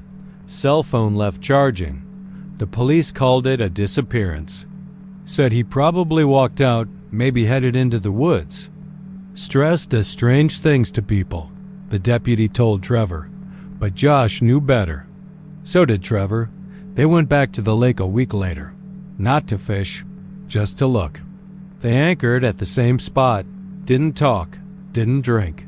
Just sat there for hours as the sun dipped and the lake settled and the shadows stretched long over the water.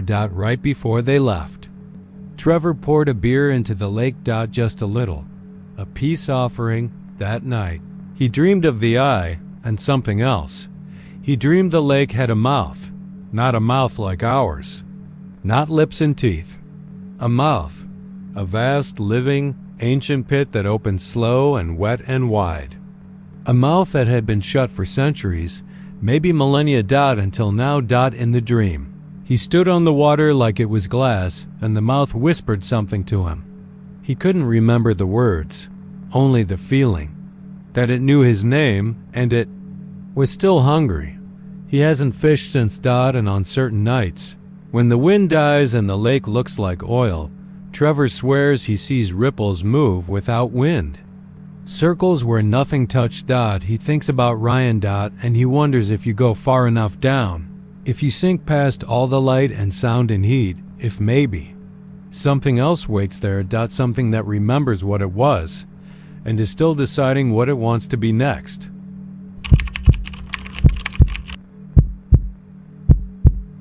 There's a stretch of water in northern Maine the locals call Bonner Lake. Not a big place. You won't find it on any glossy tourist brochures or fishing calendars. It's one of those tucked-away reservoirs that people inherit, not discover. A few docks, some cabins handed down through generations, and bass fat enough to make a grown man grin. But what Bonner Lake has most of all, what it's always had, is quiet. Or it did. Until August 14th, 1994. It started the same as any other. Summer morning, fog on the water like spilled milk. A loon call slicing the air in half. You know the kind of morning smells like wet pine and gasoline from the old Johnson motor. 4 men went out fishing that day. Tom Penner, Carlton Adams, Billy Fay, and Buck Skinner. All old friends, all locals. Between them, they had 9 kids, 3 divorces, and enough tackle to supply half the Bass Pro circuit. They launched just after 5 and split into 2 boats. drifting toward the deeper section known as Widow's Hole. Widow's Hole had stories. They always do in towns like Bonner. Old ones. Stories about drownings and things seen just below the surface. But no one ever gave them much thought. Not really. Fishermen hear strange things all the time. The creak of trees, the slap of water. Maybe a shadow that shouldn't be where it is. But you don't stop fishing. You just cast again. Tom and Carlton were in one boat, drinking coffee from a thermos that tasted vaguely of motor oil. Buck and Billy were 20 yards off, trying not to talk about Buck's daughter, who'd just run off with a boy from Skowhegan at 6:17 a.m. The first light appeared. Carlton saw it first, just a flicker high in the eastern sky. Satellite, he muttered. Tom squinted. Ain't moving like one. It wasn't. The light hovered, then twitched, not moved, twitched in a way that suggested it didn't care much for physics. It split into 2, then 3, then reformed into a solid triangle. And then it dropped. That's when the engines died. Both boats. Same instant. A cough, a sputter, and then silence. The electric fish finders went black. Radios popped once then. Nothing. No birds. No wind. Just the lake, suddenly still. Too still. Buck stood up in his boat and started yelling. Is this a damn joke? Someone messing with us? But no one answered, because just then the lights descended again slowly this time. No sound, no wind, just presence. They stopped maybe 30 feet above the lake, right over Widow's Hole. That's when things changed. Tom later said it felt like a pressure, like the air itself had thickened. He couldn't breathe right. His limbs felt rubbery, not numb wrong. And then the hallucinations started. At least, he called them that. He saw his father, dead since '87, standing knee-deep in the lake, smiling, holding a pike like he used to when Tom was a kid. Carlton saw his mother, naked and weeping. Buck claimed he saw the inside of a house that didn't exist, walls that folded inward, a hallway with no ceiling, a thing in a chair that turned to look at him with the eyes of a possum. Billy screamed, just let it loose like a dog on fire, and jumped into the water. He never came back up. The lights pulsed, once like a camera flash, and the air slammed down, pressing Tom to the bottom of the boat. He said it felt like someone pushing into his skull from the inside. Carlton vomited. Buck passed out. Then everything went dark. When they came to, it was noon. Their boats were back near the dock, engines humming like nothing had happened. Radios were fine. No sign of Billy. The water was calm. Too calm. The sheriff came out with dogs, divers, and a forensic tech from Bangor. They didn't find a body, but they did find Billy's clothes on the bank, folded neatly, dry as bone. The footprints leading into the water were deep and deliberate, and then they just stopped. No return prints. No signs of struggle. Just one man walking into the lake like he knew where he was going. Tom never went back to Bonner. Moved to Ohio. Got into carpentry. Never fished again. Carlton stopped talking entirely. Spent the rest of his years holed up in a cabin he wouldn't let anyone enter. Buck tried to tell the story on a call-in radio show in '98, but broke down halfway through. Hung up. 2 months later, he shot himself with his daddy's deer rifle. The lake is still there. Every few years, someone new sees something strange. Lights, animals behaving oddly, time slipping in ways it shouldn't. Phones stop working. Compasses spin. People forget their names for a minute or an hour, and when they remember, they swear something was whispering just behind them the whole time. No one goes near Widow's Hole now, and if you stand real quiet near the water, just before dawn, you might see them. The lights, soft at first, like a warning, or maybe an invitation. Either way, they're still coming.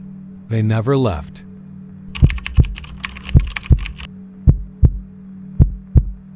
They say you never really know someone until you've seen them gut a fish. There's something about it cutting into a living thing, separating meat from memory that strips a person bare. Maybe that's why Greg Hardy liked fishing so much. It gave him an excuse to practice silence. That Saturday, the lake looked like a postcard.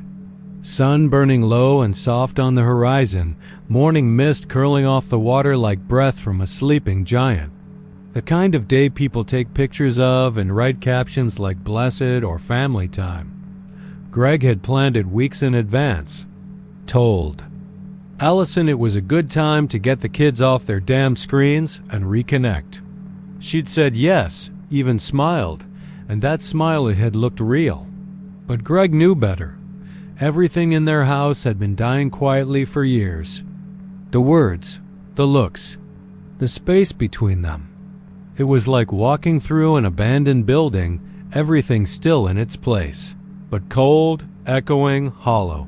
They set out just after 6 a.m., dragging the kids out of bed with promises of hot dogs and ice cream later. Jonah 12 was all angles. And attitude, his face buried in a hoodie, headphones glued to his ears. Emily, 8, still thought trips like this meant something. She wore pink sandals and carried a glittery fishing pole with a unicorn sticker on it. The innocence of it made Greg's stomach twist.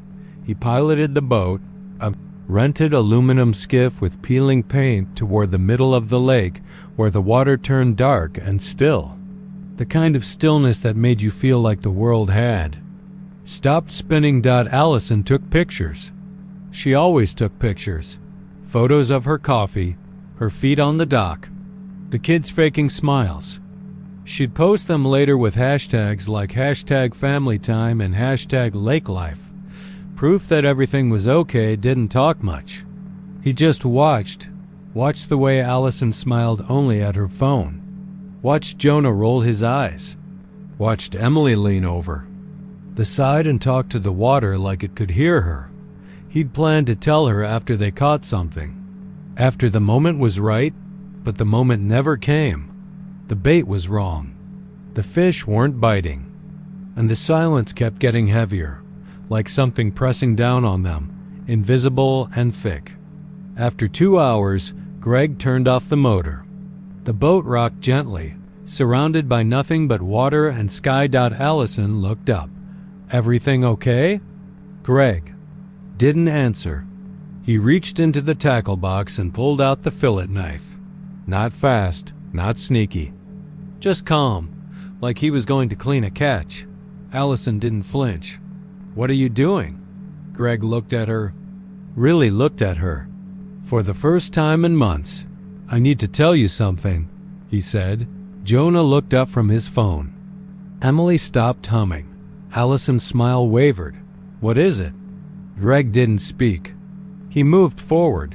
She opened her mouth again, but the blade had already moved. The first cut wasn't deep. It didn't need to be.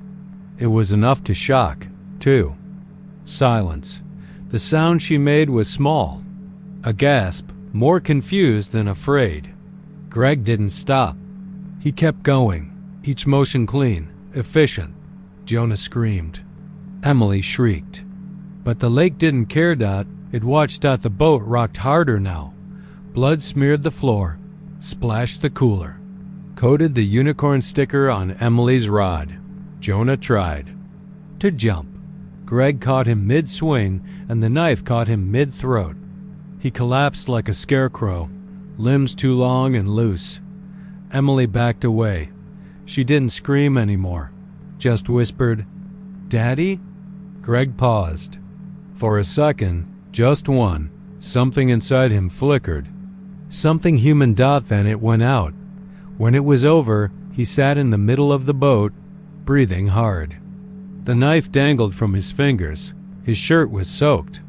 The sun was higher now, lighting the boat like a stage. The blood steamed on the aluminum. He waited. He didn't try to flee. Didn't dump the bodies. Didn't concoct some elaborate plan. When the Rangers arrived, after a call from another boater who'd seen the blood from a distance, Greg didn't lie. He just said, The water was calm. Too calm. They found the knife, the bodies, the footprints. It was all there, like a crime scene designed by someone too tired to hide in court. He said it again. It was calm. Too calm. Like something was waiting. They asked him what that meant. Greg didn't answer. He just stared out the window at the lake beyond the courthouse, where the water shimmered like glass and the boats rocked softly in the sun. Some people said he snapped, that the pressure of a failing marriage, bills, work, and a crumbling family finally broke him. Others said he was evil, a monster hiding in plain sight, but just a few said something else. They said lakes have memories, that water listens, that sometimes when it gets too still, it whispers things no man should hear, and sometimes a man listens.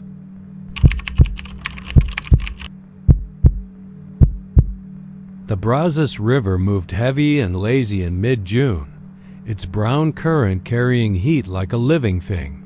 Jimmy Webb waded in up to his waist, the slimy cypress roots reaching down like gnarled hands. He had his gear strapped around his waist thick. Neoprene gloves, fishing knife, headlamp for later, and that unshakable conviction wired into his spine. No hesitation. That's how he'd built his name. That's how he'd lost it. He'd scoped the riverbank earlier. A sharp drop-off, stirred-up mud, ripples were fish-fed. Perfect for noodling. He pushed his hand into the mouth of a submerged hole, slick and dark. Water sluiced over his fingers.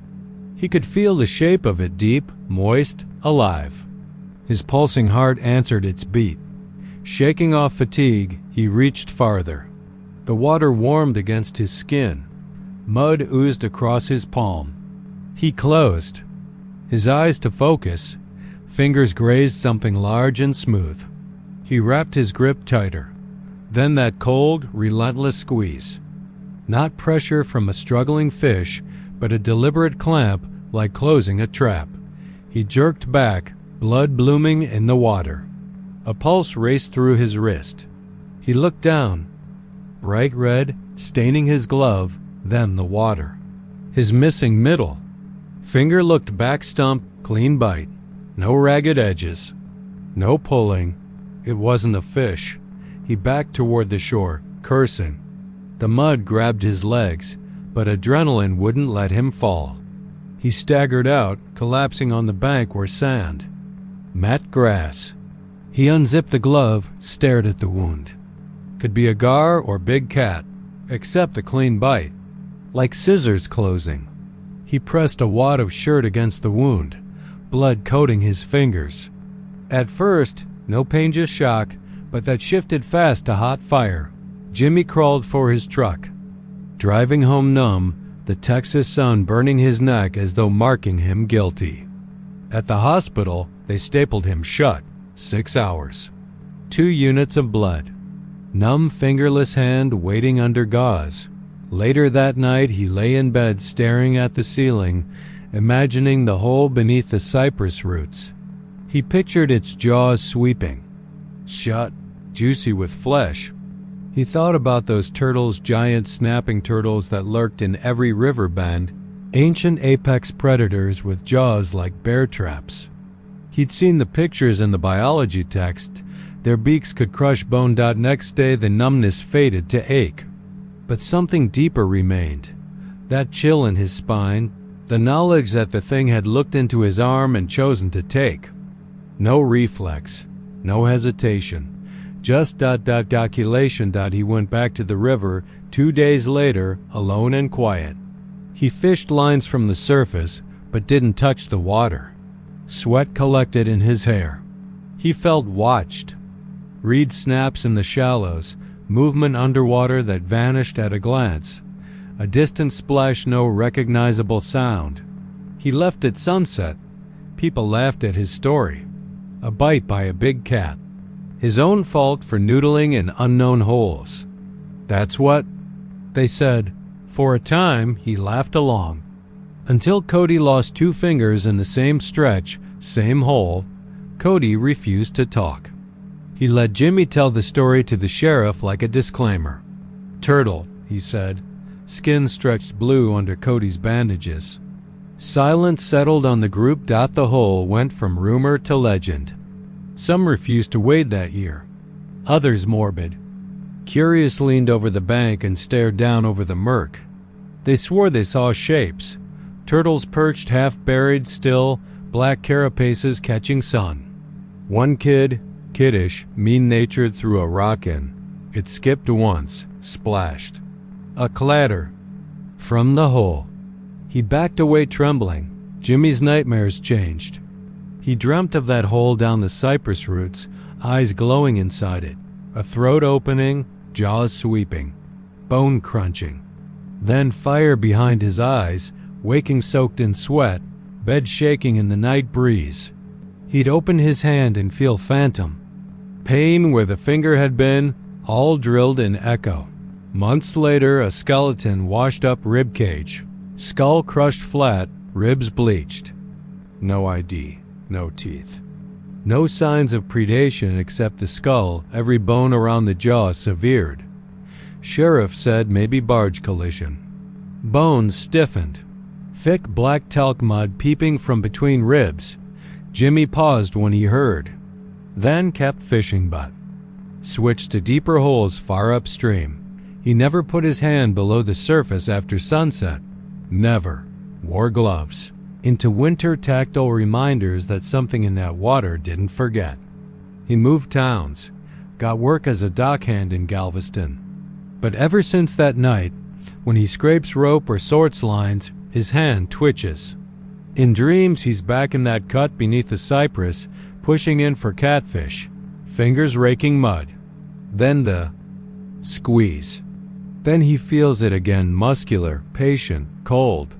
Sometimes, standing on the dock at dawn, he'd glance down into the green-black tide, pulsing with current and murk. He'd swear he saw a ripple, not from fish, not from wind. Something just under the surface. Still beneath the dock or the bank in the same hole where the turtle lives. Teeth ready, waiting. He never nods at dare calls anymore. Never sticks. His hand anywhere dark. But occasionally, when no one's looking, he flexes his good fingers, flexes open the stub. Phantom pain blooms. And he remembers how close the water came to taking him whole. Something lives in that hole. Something that doesn't hesitate because it doesn't need to. Blink once. You lose an arm. Blink twice. You lose everything.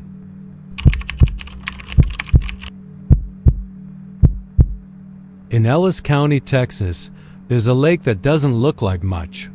It isn't fed by pristine mountain springs or cradled in a cradle of forest. No, Lake Bardwell is man-made, born of engineering and necessity in the early 1960s, just a basin scooped into the land to catch rain. Hold back floods and give locals somewhere to drop a line or cool off in the oppressive summers. But there's something else in that lake. Not something you can dredge up or measure. Something colder. That's the part no one puts in the brochures. Kevin, Tucker, and Mateo Alvarez didn't know that part. They were 19, just out of high school, stuck in the gravity well of small-town Texas, where options were few and boredom was a fast-growing weed. Kevin was the quieter of the two, pale and lanky, a hardware store clerk who mumbled more than he spoke. Mateo was louder, funnier, built like he should have been a tight end instead of flipping burgers at a Sonic. They were close in that way boys are close at. 19 shoulders bumping in trucks, jokes that crossed the line on purpose, secrets. Shared at 2 a.m. when the beer ran out, but sleep wouldn't come. The weekend before the fall semester of junior college was supposed to start. Mateo got the idea. One last summer day at the lake. No crowds, no girls, just two guys, a cooler, and water. He messaged Kevin that morning, who texted back, "Let's go early." Beat the heat. They never came back. Their bodies were found 3 days later. That's the official version. The newspaper clippings say it was a tragic accident. The sheriff's department report is thin, mostly logistics times, coordinates, statements from park visitors. The rescue divers noted the water was unusually cold for August, even 30 feet down. One of them said, off the record, that the air tanks seemed to empty faster onto the surface there. Like the lake breathed, "Deeper than we did," he muttered before walking away. But the townspeople remember something else.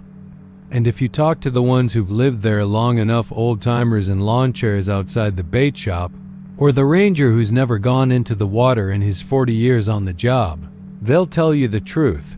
Lake Bardwell doesn't. Give everything back. The morning they went missing, it was hot, even for Texas. The wind had died completely, turning the lake into a smooth pane of dull metal. The boys set up near the spillway, where the drop-off is sudden and deep. They brought no life jackets.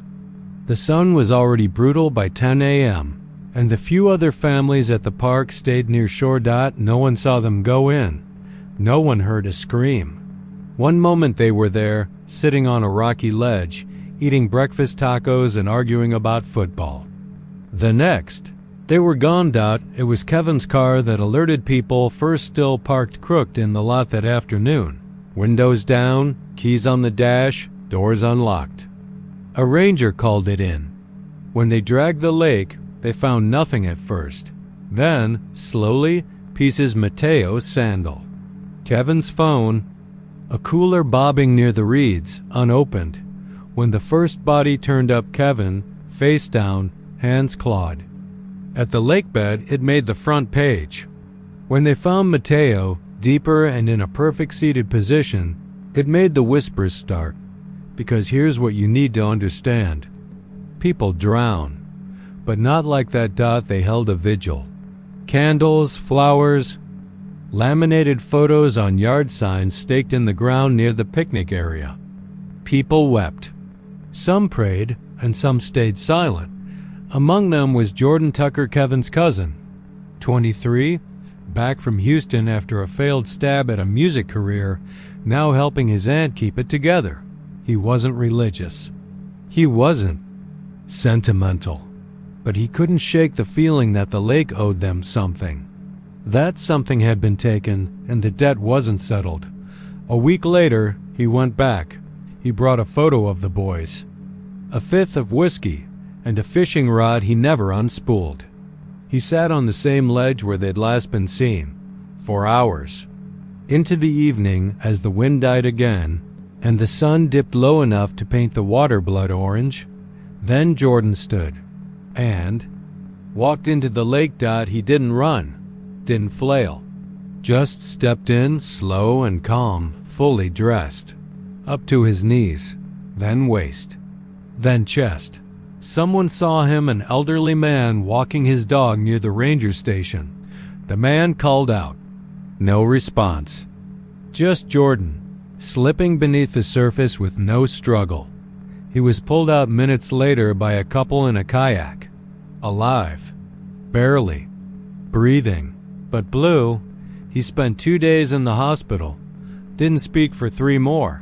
And when he did, the only thing he said over and over was, "It called to me."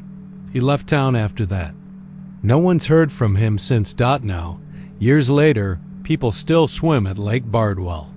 They still jet ski, picnic, fish from the shore, but not in August, not near the spillway. And never alone. Because stories spread. And every now and then, someone new goes missing. No pattern, no warnings, just gone. And the lake? It stays the same. Silent, patient. It doesn't roar. It doesn't rage. It just waits, and it remembers.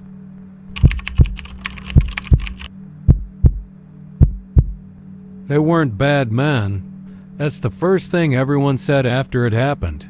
Not bad men, just the kind who think rules are suggestions when no one's looking. The kind who believe they know a place better than the people who wrote the signs, or the uniforms that put up the fencing. Eddie Blankenship and Travis Moore had fished Lady Bird Lake since they were boys, knew every inlet, every brush pile, every cove where the water went still and the bass slept under lily pads like secrets. It was more reservoir than lake, a stretched-out sliver of the Colorado River running right through downtown Austin, with joggers on one side, condos on the other, and enough city noise to make you forget that sometimes when the moon hit. Just right, the water remembered older things. Eddie had a rust-red aluminum boat that sounded like it was always coughing up phlegm. Travis brought the beers. They had a system. They also had debts. Travis owed back child support and had been dodging calls from 2 credit card companies. Eddie's work at the marina had been cut back. Budget reasons, they said. They were both too proud to beg, too stupid to quit, and just smart enough to get in real trouble. Spearfishing was illegal in that part of the lake. Everyone knew that. Too close to protected zones. Too easy to target the big bass that everyone else tried to catch fair. But Eddie had a tip, a guy at the bar who said he'd pay top dollar for a few big mouths, real trophies, no questions. Asked Dot, so they went out at night. No navigation lights. Just one dim flashlight and an old underwater spear gun Eddie swore he bought for catfish emergencies. It wasn't even 10 minutes before they saw the glow dot at first they thought it was. Headlights reflecting off the buildings. But it was under the water. Pale green, slow moving. It shimmered beneath the surface like heat waves on a road. Travis leaned over the side. Maybe algae? Eddie aimed the gun. Maybe gold. They drifted closer. The water pulsed. That's the word Travis used later when he tried to explain it to the deputy. Pulsed. Not a wave. Not a ripple. Like the lake had a heartbeat. Then they saw the fish Dot. It was just sitting there, 10 feet down. Big, fat, still. Bass, maybe. Or something that looked like one. Its scales glowed faintly. Its eyes were too far apart. Its mouth was open just slightly, and bubbles rose from it like it was whispering something in a language only the mud could hear. Eddie didn't hesitate. He pulled the trigger. There was a flash, not from the gun, but from the fish. A burst of white that lit the whole lake. Up like a camera flash in a dark room. Travis blinked. His skin tingled. The boat rocked Dot, then the sky started humming. They looked up. A small plane was flying low. Real low. Too low for comfort. The kind you see dusting fields, not circling city lakes at midnight. Its lights blinked red and green and white in perfect rhythm. It flew overhead, made one tight turn, and came back. Travis squinted. "You seeing this?" Eddie swore. "That ain't no police plane." The plane dropped altitude. Travis stood up, waving his arms. "Hey, we're just fishing." The engine screamed. The plane buzzed the boat so close that the wake nearly tipped them. Something splashed hard behind them.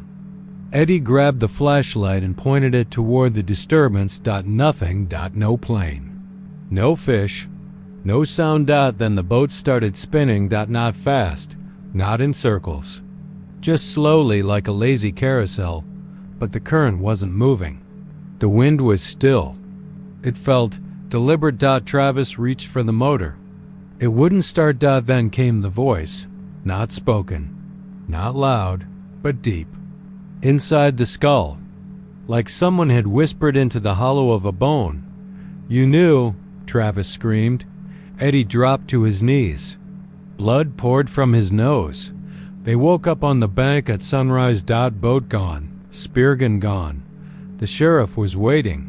Game wardens, too. Found them through an anonymous tip, they said. Caught with blood on their clothes. No ID. Dazed and sunburned. They told the story. Nobody believed them. Said they'd passed out drunk. Said it was the heat. Said it was guilt. But Eddie never fished again. He won't go near water. Showers are a struggle. And Travis, well, he went missing 2 months later. Left his truck by the dam. No note. No body. Just one voicemail on Eddie's phone. Static. Then a whisper. It's still down there. It remembers. Some say the glow comes back every now and then, mostly in August. Mostly when the moon is a sickle and the wind doesn't blow. They say Lady Bird Lake has rules older than the signs, older than the laws, and when you break them, sometimes the fine isn't money, sometimes the fine is remembering, forever.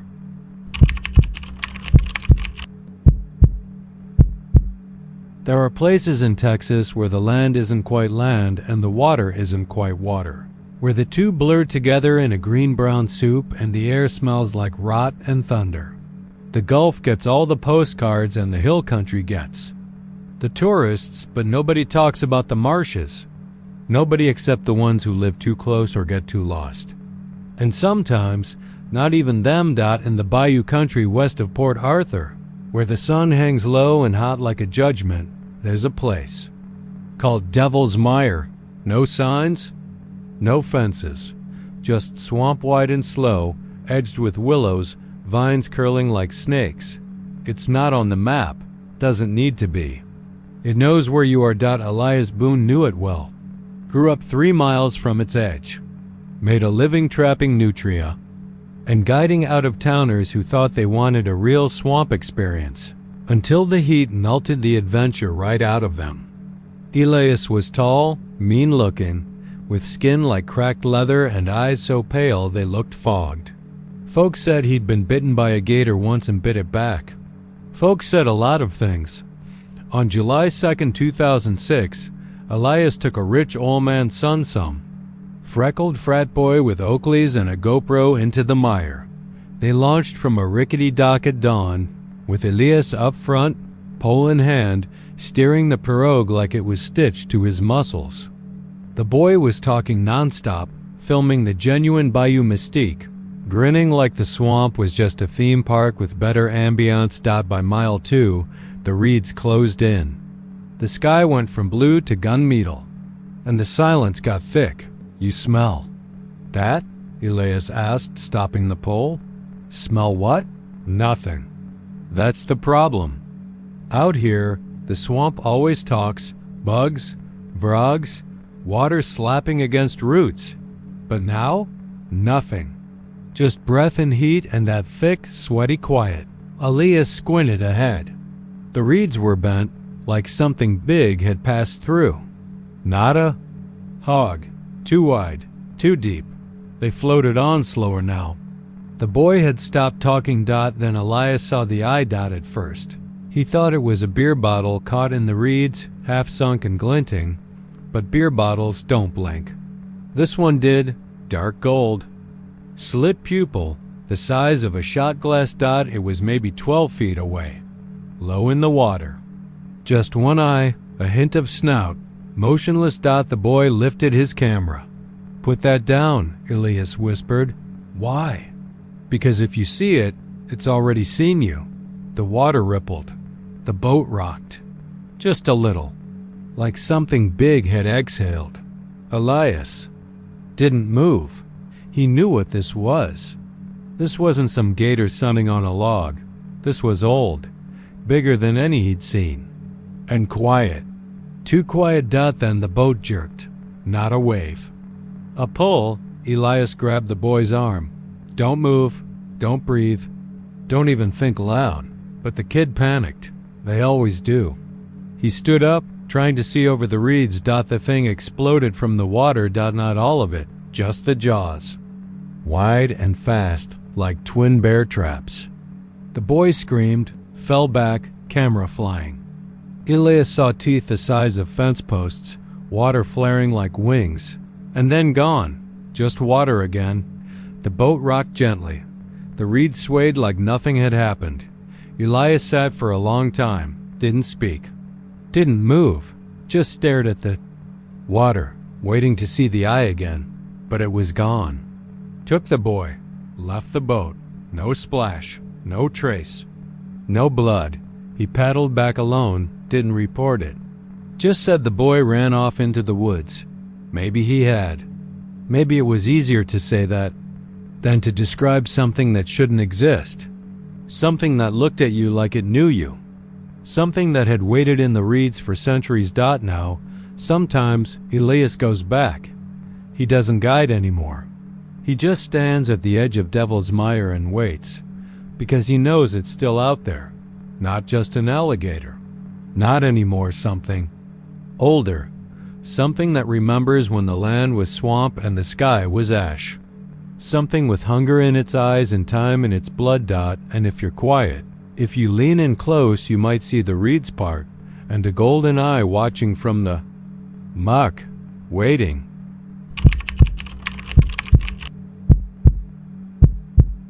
The ocean doesn't love you. That was something Eddie Klein's father had said more than once.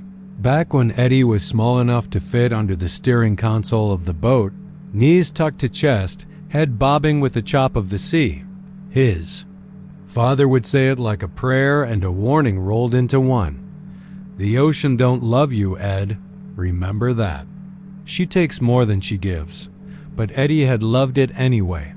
The smell, the rhythm, the adrenaline that came with the snap of a line, the roll of the fight. He'd gone out every summer since he was 13, first with his father, later on his own, and then after his divorce with whoever wanted to pay for a charter. Tuna, marlin, shark. If it swam, he'd chase it. If it bled, he'd cut it. He was 46 now, skin toughened like leather left in salt. His hands were old men scarred and worn, thick-fingered and permanent. The kind of hands that had bled more than they'd ever written. The boat was his only home now. The Emily Dawn, named after a daughter he hadn't seen in 4 years and couldn't quite remember the face of anymore. On that morning, the water was too smooth. It glistened under the sunrise like oil, dark and wide and wrong. No wind, no waves. Just heat rising from the deck and gulls crying in the distance like children. Who knew better than to come close? Eddie was getting a mackerel. It had come up clean on the reel. No fight, just wait. Which was strange, because the fish was large, nearly 2 feet long, but dead when it surfaced. Its belly had split slightly, like something had gnawed it open from the inside. He figured it had gotten hooked after dying. Happens sometimes. He laid it across the cutting board and set the knife to its side, slicing smooth from gill to tail. The guts spilled easy, but they didn't look right. Blacker than they should be. Slippery, slimy, clinging to the skin like something that wasn't ready to go. Eddie frowned, wiped his blade on his pants, and reached to clean the board.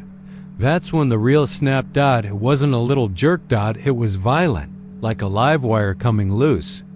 The line screamed off the rod with a high-pitched zip, slicing the air. Eddie turned, instincts sharpened by years at sea. Something big. Something fast.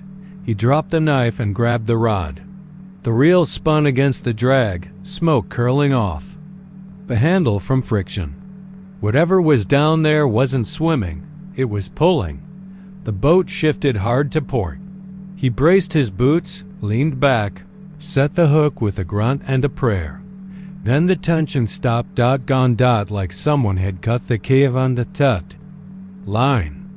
Eddie cursed under his breath, wiped sweat from his brow, and stepped toward the board again. The knife was gone. In its place. A glint of red. At first, he thought it was just blood from the mackerel. Then he saw the fingers. 2 of them, laying on the deck like fallen twigs.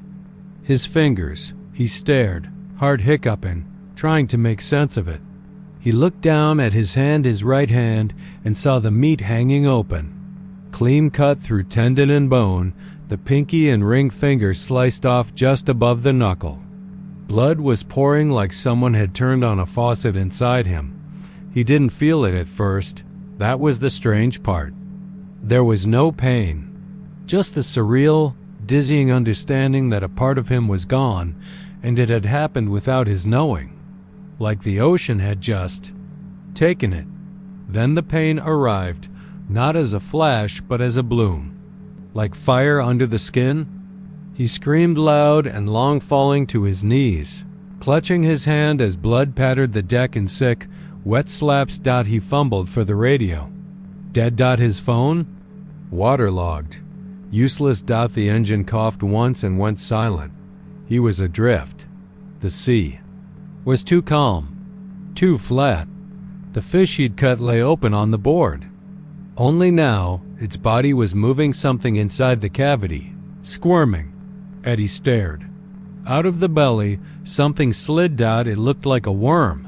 Thick, black, eyeless. It pulsed once, then shot toward the edge of the board and disappeared over the TD. Sighed. Eddie stumbled back. He looked to the water. Nothing. No ripples. No sound, but something brushed the hull beneath him. Something big. He staggered to the bow, hand wrapped in an oil rag, trying to staunch the bleeding, trying to breathe. He saw it then. Out past the boat. Something rising. It wasn't a fish. It wasn't anything that belonged here. It was long, pale, ridged, like a spine carved from coral. It breached the surface for just a moment, long enough to cast a shadow. Long? Enough for Eddie to see a shape that didn't make sense. That twisted everything he thought he knew about what lived in the water. He didn't scream this time. He just stood there, dripping blood, watching the ocean come alive. It moved under him beneath the deck. A pulse. A THRUM. Then the line on the reel pulled tight again. Hard. This time it didn't wait. The rod snapped. The stern cracked like a bone breaking. Something below was climbing. Eddie grabbed the knife. No, not a knife. Just a shard of one now, the blade broken off at the base. He raised it with his good hand, trembling. The deck split. A mass of something not tentacle, not limb surged up, slick and stinking, like kelp soaked in rot. It wrapped around his boot, pulled. Eddie went down swinging. His scream echoed once. Then the ocean was calm again. By the time the search boat arrived the next morning, the Emily Dawn was drifting quiet, its deck covered in dried blood, a half-gutted mackerel rotting on the board, and a pair of fingers resting neatly by the reel. They said he fell overboard, that he panicked after the injury, slipped, bled out. Happens all the time, they said. The sea takes what it wants, but the reel? The reel was still spinning. And deep below the boat, something turned. Because the ocean doesn't love you. It waits, and it remembers.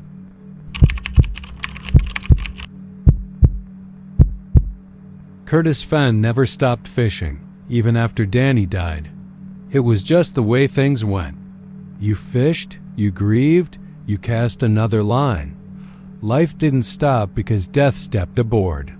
He told himself that 100 times on the drive to the Tubbs, on the drive to the Temoy Lake, and 100 more in the silence that settled over the water once he dropped anchor.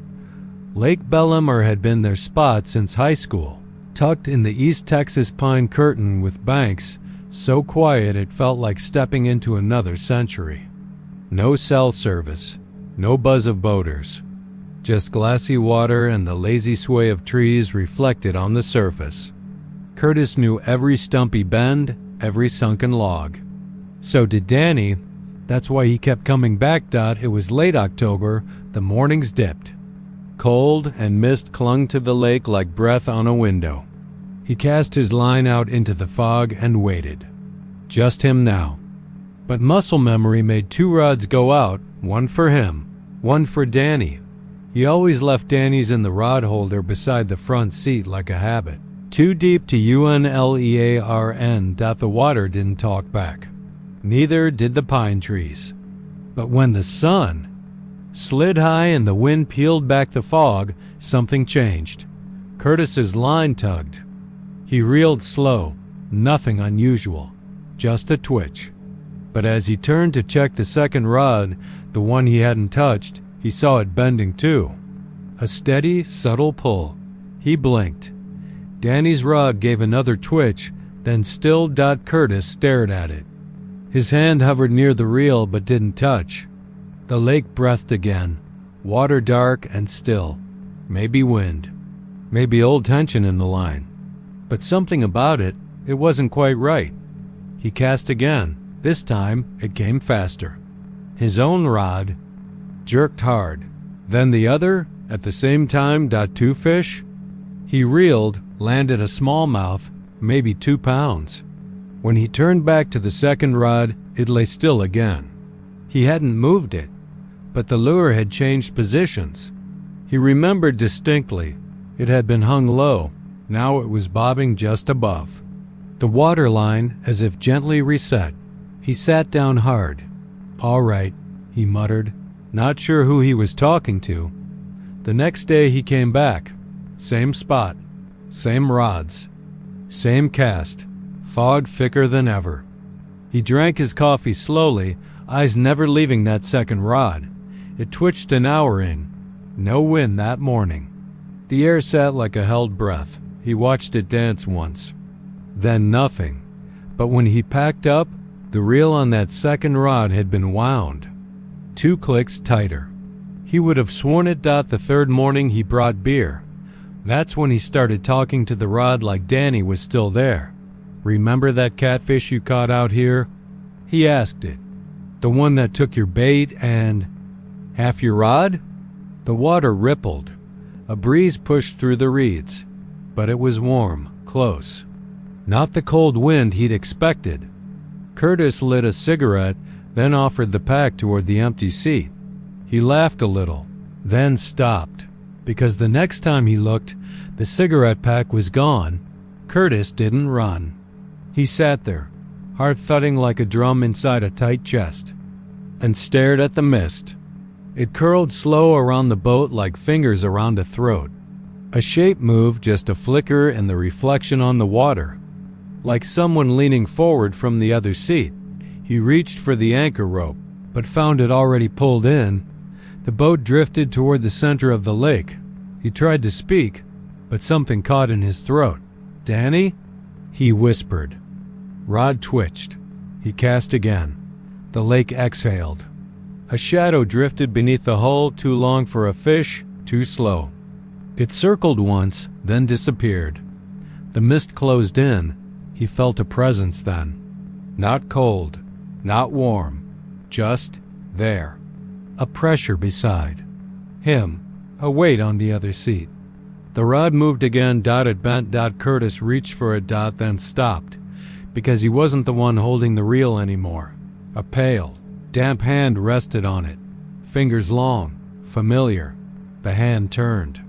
Slowly. He looked away, shut his eyes. When he opened them, the rod was back in its place. The seat was empty. The mist cleared, but the cigarette was gone. And the boat sat in the exact center of the lake without an anchor. Curtis doesn't tell the story.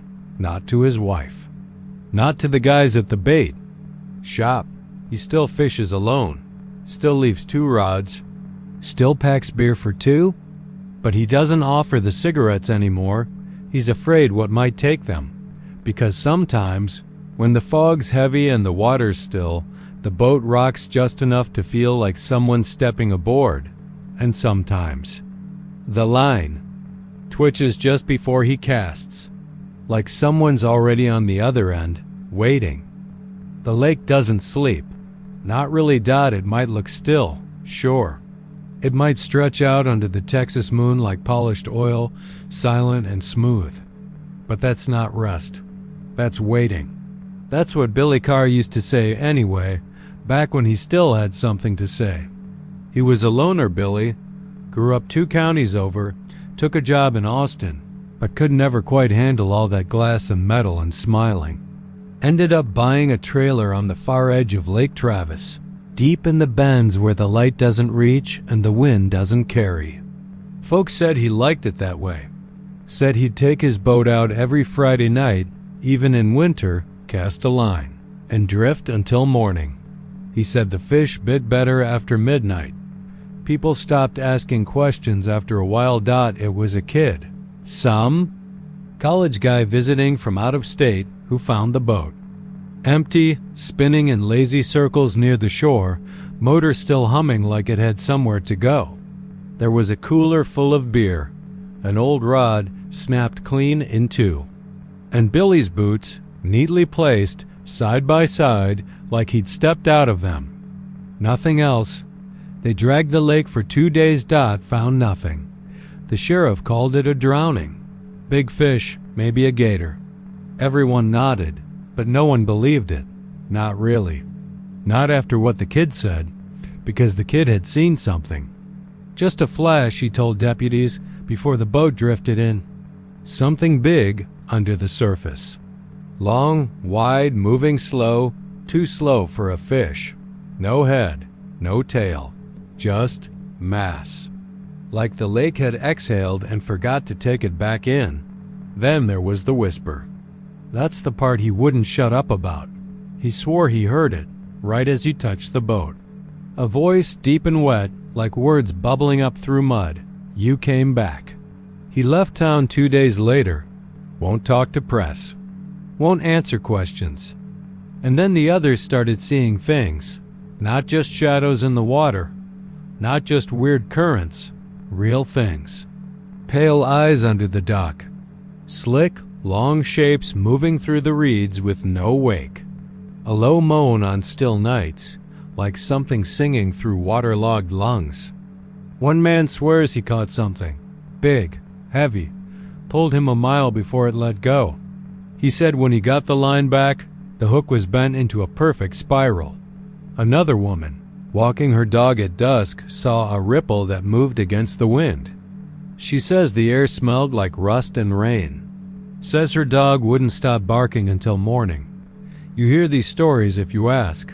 Late-night forums, old bar stools. Around fires where no one wants to sleep just yet. Most folks just call it myth. A fisherman's tale. A warning for the drunk and the foolish. But there are too many of them now. Too many empty boats. Too many half-heard voices, and they all end the same way. Because every lake has a depth the sonar can't touch. A place past. The dark, past the bones, past even memory, where something old waits, something heavy with teeth and time and hate. And when you sit too long, when you drift too far, when you cast your line just once too deep, it answers. You think you're fishing? It's been fishing for you? These stories? Just the spine. There's a whole body of bloody truths beneath.